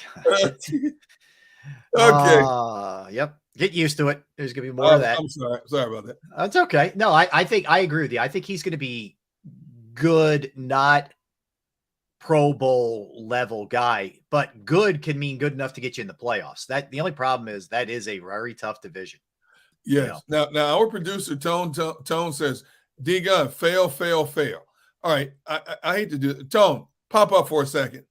Yeah, because what do we failing? In what regard? On Deshaun Watson. Oh, okay. He's saying fail because I said bye. All right, Tone, you got to pop up. You can't just make a statement like that and hide behind the screen. You got to pop up here for a second. All right. Hey, Gunnar, how we doing? Good, man. All right. Why do you think Deshaun Watson is going to fail? Well, for the record, you got to check the timestamp. That was 15 minutes, 20 minutes ago. Oh. That's what I'm like. I'm looking at it like I didn't get anything new from Tone. Yeah, I sent that. I sent that because A, you were late back to the show. No, I was not. And 2, what's this? Oh yeah, you were on mute. I was not on mute. You guys, I've been trying to train D-Gun to stay off of mute. This is a struggle for him. But it's all right though. He's a legend in the game, so I try to mince my words. Re, I try. I hear you. Look, when Rob goes to I'm commercials, staying out of this, man. You two can have this one. When Rob goes to his commercials to read his commercials, I deliberately mute so you don't hear me rattling pencils and papers in the background or taking a bite of this very good caramel cheese popcorn. There we go. Fair enough. So, fair enough. You know, I admit it that sometimes I'm not looking at the mute button. I get it, but now what I will say is this: before I get out of here and let you guys continue with the show. Yes. You're not going to continue to make these snack runs and make sure me and RE are left empty-handed. You're not going to keep doing this. What do I need to do? Send you FedEx or Amazon Prime? Hey, listen, I don't know what you need to do. That's acceptable. Yeah. Get some dry ice. Make sure everything works out. Hey, just get it to me. I'll make sure you have my address. I'll make sure you have RE's address. You know what to do. You're not going to continue to have all these snacks or these goodies. I've never seen someone have so many exotic snacks. He does have goodies, man, and everywhere. See, I think he has them, Tone. I think he has them planted around the house where the wife and the kids and the grandkids can't find them, too. I think he's got that. That's one of his moves. I think so. Oh, my goodness. Yeah. She's always telling me, you got to stop snacking on the show. I'm like, why? Because you're going to put on weight. I'm like, okay. And your point is, you know, I'm not built to be trap door somewhere where he keeps all the snacks. Like maybe if you shift that fish a little bit, maybe all of a sudden you see Skittles pour out or Skittles something. is part of the sky or popcorn or some exotic, buttercream crimpets or whatever it is. Like if you pull the tail on one of them just right, you got Starburst that'll drop out. I know it. Yep. I know it. Yes. See, Kevin Savard gets it. D-Gun survival stash. That's exactly it, Kevin. Oh man, agreed. That's exactly it. Oh, you guys are silly, but I'll let you guys go on with the show. All right, Tone. Good work, man. Good work. Yeah, I'm like Tone didn't even chime in. What fail? That was just something else. I saw that. I thought he was talking about Deshaun. My bad. I got you. All right, no worries. All right, next one. Buy or sell. Jets will be a playoff team. Buy or sell, Derek Gunn. In that tough AFC East. Okay. They have an extremely tough division. Yes. They also have outside of division games against Kansas City, Denver, Giants, Atlanta, and Cleveland. All they needed was a quarterback. What did they win last year? 7 games? What did the Jets win last year? 7? Yeah. All they needed was a quarterback. And even though he is a diva, they now have a quarterback who can sling it. Still has one of the strongest arms in the game. I am going to buy that the Jets will crack the door to playoffs and get an invite to the second season. Here's the way they get in. I don't think New England makes the playoffs. Okay. I think they're just okay. I think New England's okay. I hate to say it, and this is not me wishing or anything like that, but I don't feel good about Tua making it through the year healthy. I hope I'm wrong about that. If that happens, Miami can fall back a little bit. There's and I think the Jets are way improved. I think that's where the Jets make their move up, and they're going to be behind the Bills, and they're going to get in. They're going to be one of the wild card teams. They won't win the division. The Bills will win the division, but I think they get in. That's why I think they get in. The Jets, all the Jets needed was some offensive help. They were top 10 defense. They were top 10 in a number of categories. Yeah, so all they needed. Well, no, I mean, I'm sorry, they weren't. They were not. They have a very good defense. They just need offensive help. And help has arrived in terms of that quarterback who I'm so glad is gone from the Midwest. And that's why, are you buying or selling the Jets could win the division? Sell. I still think it's the Bills. What? They won't win the division. I'm saying I think they're a playoff team, but I don't think they win that division. No. Ooh. No. Selling. You and I might have to put a little Cheerio bet on this one. All right, you're on, my friend. We'll do that before the season starts. We'll predict each division in order with records. So we'll go on record for it for sure. I love it. All right, this one's Eagle related, Derek, because I believe it's been since the 03-04 since an NFC East team has gone back to back as division champions, which is crazy. Will the Eagles win the NFC East for a second straight year? Do they break that streak? Buy or sell? Yes, but it won't be easy. I'm buying that they will, but it won't be easy. As dominant as they were last year, I mean, Dallas only finished 2 games behind them. And Dallas has the personnel to challenge them again this year for the division title. But I think the Eagles are just a little too superior in strategic areas that they will have the upper hand. I still think it's going to be a close division horse race down to the wire. But I think this Eagles team, with the offense, based on the offense more so than the defense, will get this team back to a second consecutive division title, something we haven't seen in the NFC East since the 2003 season. I will buy. I'll buy, knowing how hard it is. But I just think in the end, they're more talented and experienced than the Giants. I think Dallas always finds a way to shoot themselves in the foot in the biggest of spots. And I think the Eagles' poise in those moments, I think, will help them. And I think they split this year. Like, I don't see Dallas, has been very good against them, but I don't think they're going to sweep the Eagles this year. I think the Eagles will beat them at least once. Yeah. Dak Prescott plays his best games against the Eagles. He owns the Eagles. There's no doubt about that. Yep. And I expect a split from these two teams this year. I think that Cowboys are going to be bird dogging them again for the division title. I think it's going to be 1 or 2 games separate the two again when it comes down to who wins the title. There's no doubt. I think it's super tight. All right. We'll jump to this one. Justin Fields showed you a lot. Athleticism, unbelievable runner, tough kid, the whole nine. The question I have, Derek, is will he take the next step to show you that he is I'm not going to say elite, but a good quarterback, where you're going to look at this season and say, the Bears have their guy. He's not just, a guy who can run around and make plays, but he's a quarterback. Will he take that step this year? Because they got him DJ Moore. He has Chase Claypool for the whole season. Yep. Komet, I think, is going to have a good year for them at tight end. We'll see. But will he make that leap by yourself? Well, they spent some money to improve the defense. The defense really killed them. It was so porous. They used the first-round pick to pick up Darnell Wright, the offensive tackle out of Tennessee. So they spent some money to shore up the offensive line. I think he will make good strides. When you look at the collection of receivers he has at his disposal, he's a decent running game. The offensive line is the key for him, whether or not he can stand in the pocket and deliver the ball, or if he's going to have to take off again and run for his life. If that offensive line can hold it down for him and give him time to throw the football, I do think I'm buying that we will see some improvement in Justin Fields. To what degree is such a vague area in terms of numbers, percentages, things like that, because we don't know exactly how they're going to run their offense. And even Equimania St. Brown is a decent backup receiver. Yeah, like a 4. Yeah, solid 4. 4 or 5. Yeah. So they have 5. They have 5 receivers now. They didn't have that last year. Right. They have 5 legit pass catchers. 6 if you want to include Komet. Okay. So it all comes down to the offensive line in terms of his success or failure. I do believe he'll run a lot less, but I don't know if he can lead the Bears to a winning season. Yeah, and I'm not judging it by that. Like, they could very well be 8-9, 7-10, and that I'm not laying it on him. I'm just talking about, taking his game to another level. So, all right, interesting. All right, I feel pretty strongly about this one. Okay, like I'm a strong buyer on this one. Okay. Russell Wilson looking much more like Seattle Russell Wilson than he did whatever that disaster was last year, with Sean Payton stepping in there, buying or selling. I am buying that 100%.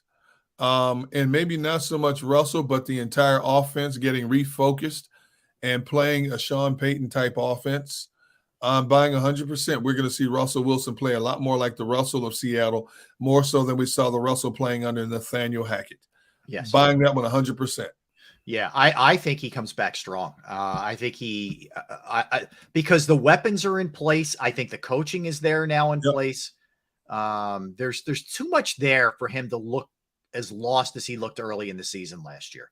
And I think also Peyton did a really smart thing early by setting the expectations, and there's a new sheriff in town and we're not doing the things the way we used to. So I thought it was all smart.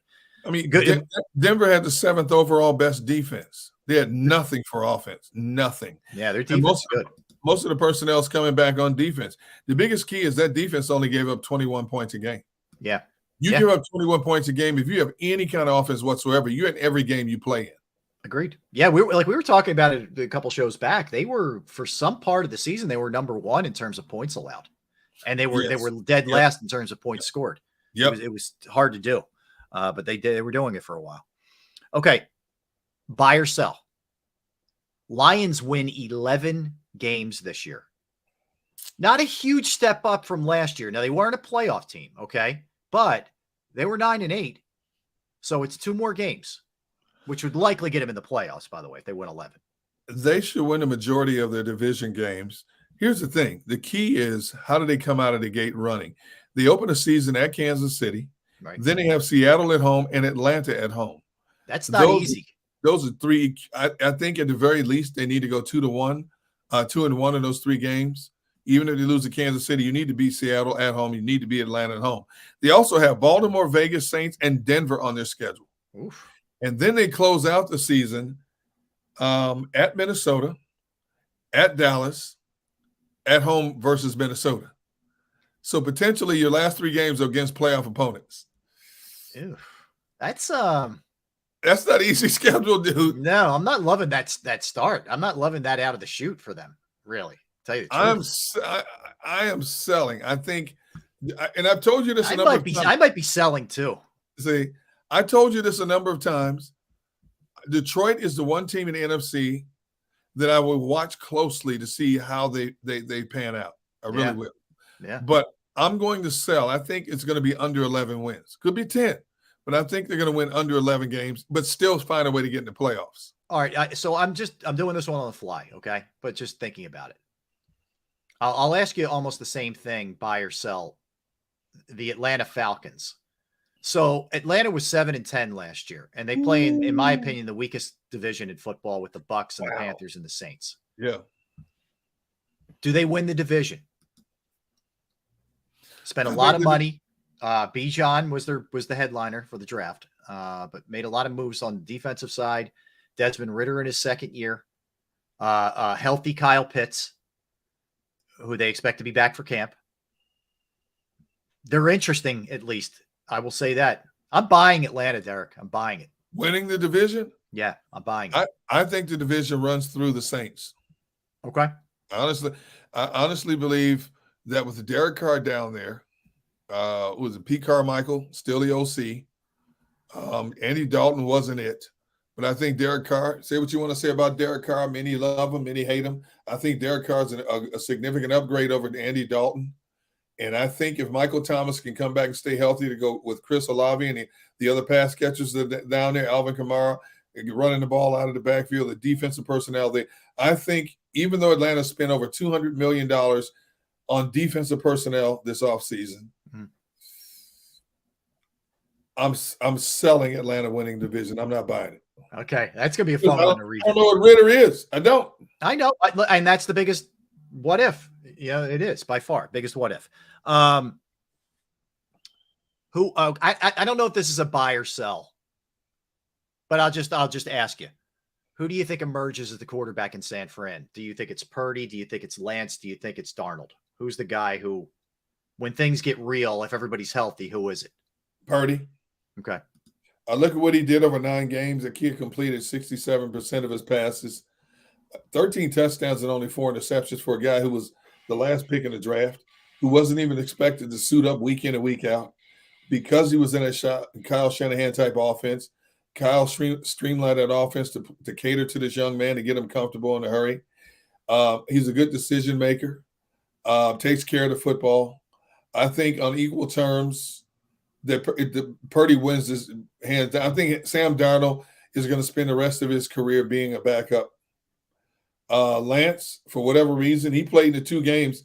He played in 2 games, first 2 games for the 49ers. He completed 48% of his passes. This kid hits the ground running and he completes 67%. Got hurt against the Eagles in the playoffs. I think it's Purdy's job to win or lose. Okay.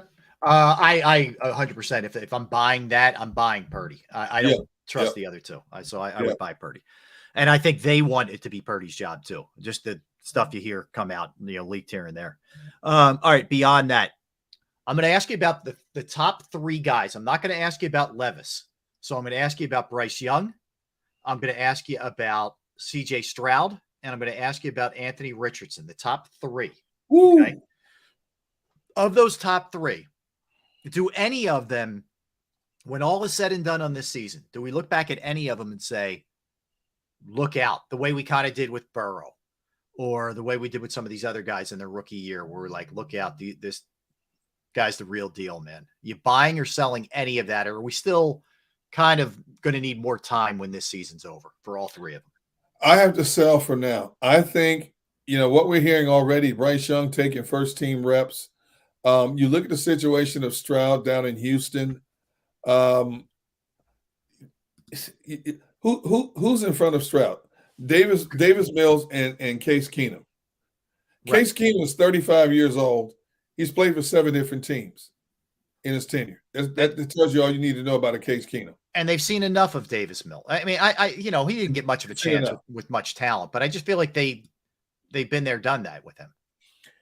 Stroud is the quarterback of the future. Could be the quarterback coming out of the gate. I think, and even if Richardson wins the job in Indianapolis, both Stroud and Richardson don't have a whole lot to throw to yet. There's still got to grow in that regard.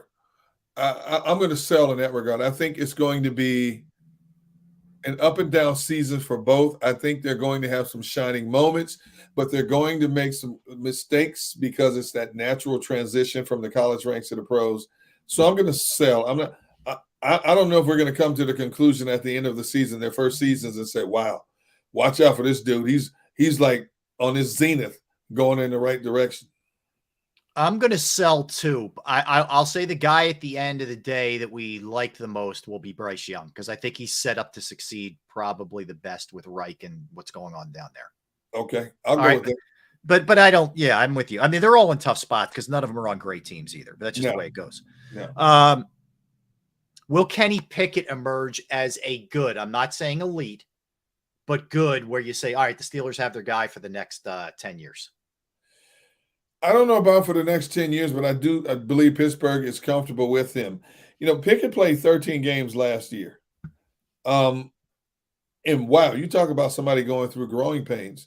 In his first 5 games, he threw 8 interceptions. Right. In his last 8 games, he threw 1 interception. He grew up a lot, yeah. So that shows you he's grown. Yeah. Now, will he grow enough? He's got a great receiving core there. Good offensive line, good running back, one of the better running backs in the league. Mm-hmm. At defense will get him the ball back in his hands. I think Kenny Pickett is going to grow in the right direction. Think about this. You think about what Tomlin had to go through. He loses TJ Watt. Right. How many different starting quarterbacks did he go through last season? Trubisky started the year. Yeah, I'm with you. And they still found a way to win 9 games. Mm-hmm. And once Pickett settled in, they found a way to keep Mike Tomlin's record intact of never having a losing season in 16 seasons in the NFL. I think Kenny Pickett will improve upon that. And I think Kenny will get him up to 10 wins. With all the talent in the AFC, I don't know if 10 wins, it'll be based, I'm sure, on head-to-head. I don't know if 10 wins will get Pittsburgh in the playoff, but I do think you'll see a nice improvement in Kenny Pickett. All right, last one staying in that division. Lamar Jackson got his contract. It was rocky for sure for a while. But Baltimore went 10-7 last year with him missing time. He's missed time the last few years. Does Lamar Jackson perform, are you buying or selling this, at an elite level in 2023? Ooh, you had to put the word elite in there. Nobody said this was going to be easy, Derek. You couldn't have said a high level. No, you had to put the E word. Level. I had to use the E word. Yes. Wow. All right, they pick up Odell Beckham Jr. They have Zay Flowers. They got Mark Andrews as a tight end. Nelson Aguilar. They have Devin Duvernay. Devin Duvernay is not a bad receiver. Rashad Bateman is a pretty good receiver. Lamar came out not too long ago and said he likes the fact that they're going to throw the ball downfield more, which means he will be running the football less. Lamar Jackson has a strong arm. Just sometimes he gets very inaccurate. Mm-hmm. I'm going to buy it. He's going to perform at an elite level. I'm going to buy it. Okay. I'm selling. I'm not. Okay. I think he'll be solid, good, but not great. And I feel like something's off there. I don't know. I know he's happy now. He got his contract, and I get it. I don't know. I'm not fully buying it. I think it's a really hard division too. I think those teams are all going to beat themselves up in a big way. All right, that was fun, man. That was fun. Yeah. Tomorrow, Derek. Yep. We do the best receiving trios in the NFL. And the trick to this is you can't include tight ends. So the Niners can't throw Kittle into that Debo Ayuk mix. And the Eagles can't throw Dallas Goedert in there. So you got to go strictly wideouts. And there's a couple of teams that have 5 pretty good wide receivers, but you can only pick 3 of them, to support your case. You can't pick all 5. You can only pick 3 of them to support your case. Okay. All right. Well, that's fine. I'm looking forward to that tomorrow. That's going to be fun. All right. We'll come back. We'll hit a bunch of other stuff, close it out with birthdays and movies and all the fun stuff that we do here on this Thursday. That's Derek. I'm Rob. We're Sports Take, JAKIB Sports YouTube Network. Let's talk about Razor technology. Yes, Razor technology, because the future of work is not hybrid or in person. It's a hybrid model. Okay. So it's not remote. It's not in person. It's a hybrid model. In facing this new reality, businesses must realign their workplaces to fit the preference and needs of the modern employees. Razor technology helps businesses create a workplace that gives their teams flexibility in choosing how and where they put in their hours. Online platforms for communication and collaboration, combined with secure and adaptable mobile devices, are enabling hybrid meeting experiences that are nearly on par with in-person events, so everyone can feel like they are a part of the conversation. Employees with social connections that are strong with their team report better well-being, higher productivity, and strong retention rates. Razor technology helps growing organizations adapt to hybrid environments with industry-leading digital tools and insightful guidance that promotes efficiency and workplace satisfaction. Learn more by calling 866-797-3282, 866-797-3282, or visit them online at razor-tech.com. That's razor-tech.com.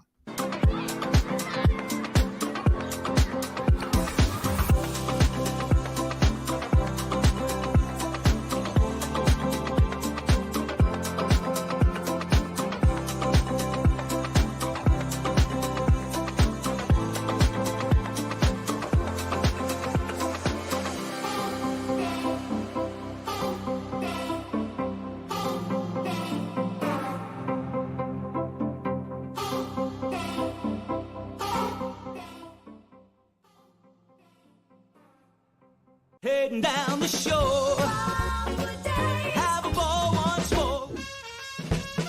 Here, imaginations run wild and time stands still.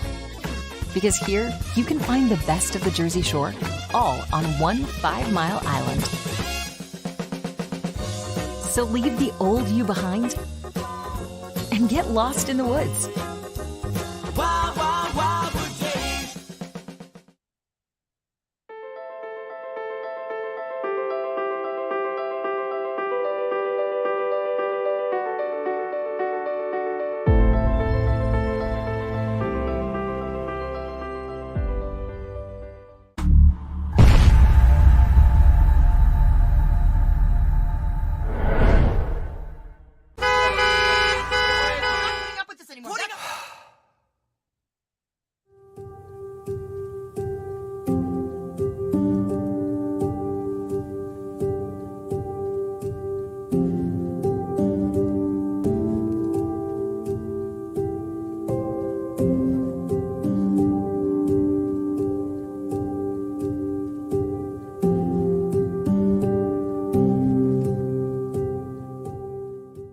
Score and save in southeastern PA and Delaware with Colony Pools this football season, and let the experts close your pool with a custom Merlin safety cover in green for the birds. And if you join our Winter Watch team, we'll give you another 20% off, and Colony Pools will handle it all. Keep your tiles on your pool, not in your pool. Fly with Colony right now, birds fans. Visit flywithcolony.com. Hi everybody, my name's Jason Lombardi. I'm an inspector at DryTech. At DryTech we offer 3 major services, the first one being basement waterproofing, the second service we offer is foundation and structural repairs, and then the third service that we offer is mold remediation. If you feel you are having a waterproofing issue, give DryTech a call or check us out online.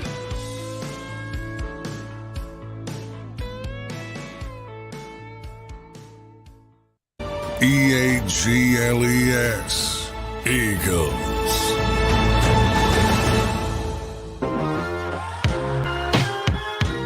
Oh yeah, we are back. Final segment of the show, flying by as it usually does as we roll into our last segment here, Gunner. All right, so a couple things. I will tell you that I was not muted, by the way. Congratulations, you got through a segment without. This is what you're doing now. You're pointing it out when you're not muted. Okay, all right, Absolutely, I got you. Okay. How many? Now I need an over under. How many of those whatever that popcorn contraption you have did you shovel down during the break? This is I need an over under. I would say at least what would you say the over under? I went low. 16. Yeah, you're right. It was under. It was under. Yeah, you're right. Yeah, nice. It was under. Yeah. Okay. All right. Can't promise you that in the future. I know. I got some things. I'll tell you what Jalen Hurts is meeting with the media. I'll let you know what he had to say in a second. Let's do some birthdays and then we'll do some movies and we'll circle back to that. All right. All right. We will start with Kanye West. Kanye West is 46 today. Been laying a little lower, which is probably not a bad thing of late. We haven't heard much. Rightfully so. Yeah, we haven't heard much from him lately. That's a weird dude, man. He's different. He is different. You may not know the name, okay? Tim Berners-Lee. You're probably saying, like, who? But, Derek, he's basically one of the guys, if not the chief guy, who helped invent the worldwide internet that we have today. Yep. He's that dude. I mean, it's just, this guy's a big deal. He made the first connection between client and server in 1989. Think about that. Mm-hmm. How far that's gone. It's like it's a given now. It's like we've always had it, but it wasn't the case.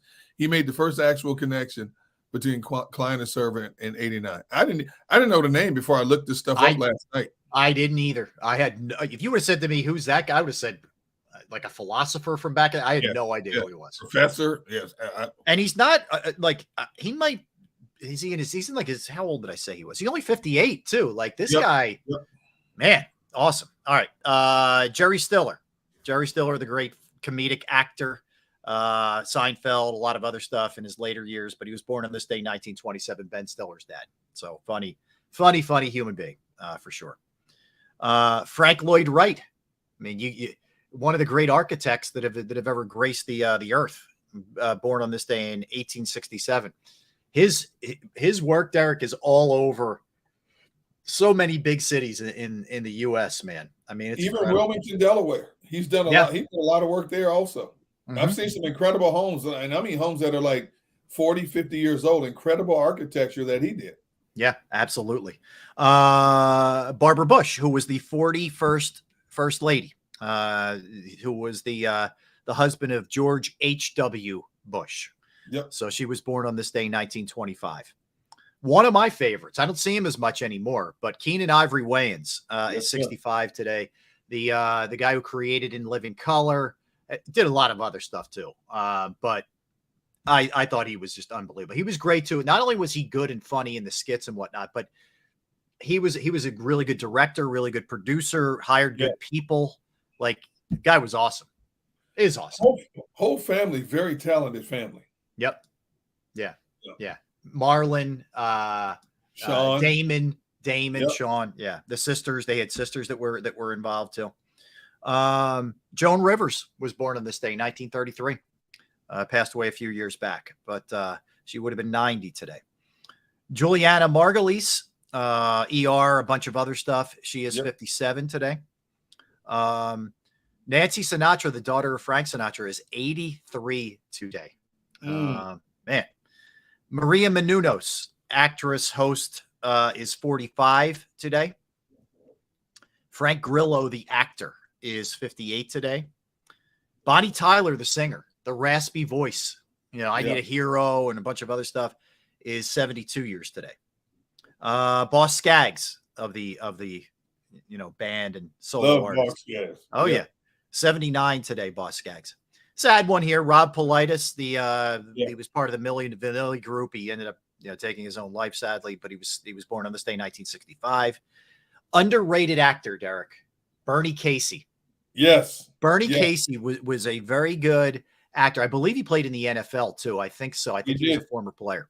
Played 8 seasons in the NFL. Yeah, but good in everything that he was always in. He was born. He passed away. He was born on this day, 1939. Always a big fan of his. Funny too. He was fun. He was like kind of like he could be a heavy, but he would also kind of make you laugh. Like he was in Revenge of the Nerds and stuff like that. So absolutely. That's all I got. Birthdays. What else do you have? We'll hit some movies. You got Robert Preston was born on this day in 1918. Ashley Biden, the daughter of Joe Biden, is 42 today. Don Grady, who played Robbie Douglas on My Three Sons, was born on this day in 1944. Kelly Williams of The Practice is 53. Nick Rhodes, the drummer for Duran Duran, is 61. Mm-hmm. Kim Clijsters, former #1 player in the world in tennis, is 40 on this day. Okay. Lindsay Davenport, also another #1 ranked player. She was ranked #1 for 98 weeks, is 47 a day. Okay. Leroy Neiman, the great artist. Oh, incredible. Yes, I love Neiman's artwork. Yep. He was born on this day in 1921. The great Herb Adderley, Philadelphia's own, who was one of the greatest Green Bay Packers of all time, was born on this day in 1939. Great man. Great man. Mark Bellinger, shortstop for the Orioles. Oh, he was a good player, man. Yeah. Great fielder. Won 8 Gold Gloves, 2 World Series with the Orioles, born on this day in 1944. And one of my personal favorites, I still talk to him periodically, the Executive Vice President of Football Operations, Troy Vincent, is 53 today. Nice, man. Nice. Class act, Troy, for sure. Yes, indeed. All right, good list. Good list. Hey, before I get to birthdays, I'll give you the Phillies lineup. It's out. The game's still on, Derek, as of right now. All right. Schwarber leading off, no surprise. Castellanos in the 2-hole. Harper DHing, hitting third. Turner's cleaning up. This is what's been working for them. Schwarber leading off and clean up Turner. Real Muto hits 5. Stott hits 6. Marsh 7. Clemens plays first at 8. Josh Harrison gets the start at third base, and he will bat 9th. Zach Wheeler pitching for the Phillies. All right, so that's your lineup. That's the heavier righty lineup that he likes to go. Okay. All right, so movies. Two great ones in 84, man. Ghostbusters and Gremlins. Yeah, both came out in 84, right? Yes. Really good, really good. All right, I'm a fan of this movie as well. Swordfish, 2001. There you go. Strong. Yes. Extremely strong. 2007 was Ocean's 13, which is one of the remakes of the Ocean's 8 franchise. And then there's an Ocean's 8 in 2018, which was the all-female version, the all-female cast. That's right. In that one. You got any other movies? Hotel Artemis, which is a really good movie if you get a chance to see it. Okay. Came out in 2018. Hostel Part 2. I never watched those kind of movies, man. Okay. Body parts flying all over the place. I can't. A little too gory for me, a little bit. Yeah, that came out in 2007. Another good movie, Prometheus. Did you ever see that one? No, I haven't seen that. No. Oh, you got to see that one. That's a good movie. It's like of the alien origin. You ever see the movies Alien? I love Alien. Yeah. Okay, so of that origin, I think it's tied to it somehow. Yeah. Okay. That movie came out in 2012. Madagascar, Europe's Most Wanted came out in 2012. And Hereditary came out in 2018. Okay. All right, let me update you a little bit on the Jalen Hurts is in mid-season form, Gunner. You ready for this? Go. Okay. Last year's over. Doesn't take much to fuel me, turning my weaknesses into strengths. The thing that keeps me going is the biggest critic. Same approach, same goals, same dreams. Same guy, same approach, same goals, same dreams. Doesn't matter. Nothing changes. So there you go. He's ready to roll with the cliches, man, and the Jalen-isms. That dude needs to write a book of quotes. I'm telling you. He just wakes up and he could spit that stuff out, man. He is just always ready. Just leave out the one about flushing the deuce. Yeah, we're good. We're good with that one. Yeah, we're good with that one. Yeah. We're good with that one. We'll need that. All right, we are out of time, my friend. That was fun. We keep it rolling tomorrow. Same place, sir. same time. I want to thank Tone DeShields. Thank you, Tone, producer of the program. Thanks to everybody in the chat. You guys are awesome. Very entertaining stuff. That's for sure. Thanks to everybody streaming and everybody listening. Let's keep it rolling. Let's tell a friend. Let's smash the like button. We do appreciate it. All right. So what we have coming up here is the National Football Show with Dan Cilio. Gunnar and I back tomorrow to recap Phillies Tigers. And Derek, is time for him to eat. Yes, that we know that. Over under, I'm setting at 35 in the next 2 minutes. So that will go. But yeah, so we'll recap the Phillies and the Tigers. Everything you need to know. We'll get you set for, there it is, preview game 4 of the NBA Finals. Watching Derek eat. Is there anything better? No, there's not. All right, that'll do it for us. Stay tuned for Dan. We'll see you guys tomorrow at the same time. We are Sports Take. Go for the beers. Go for the cheers. Go for the hit and the hits. Go for the scene. Go for the screens. Go for the gallery. Go for the win. Go to Ocean.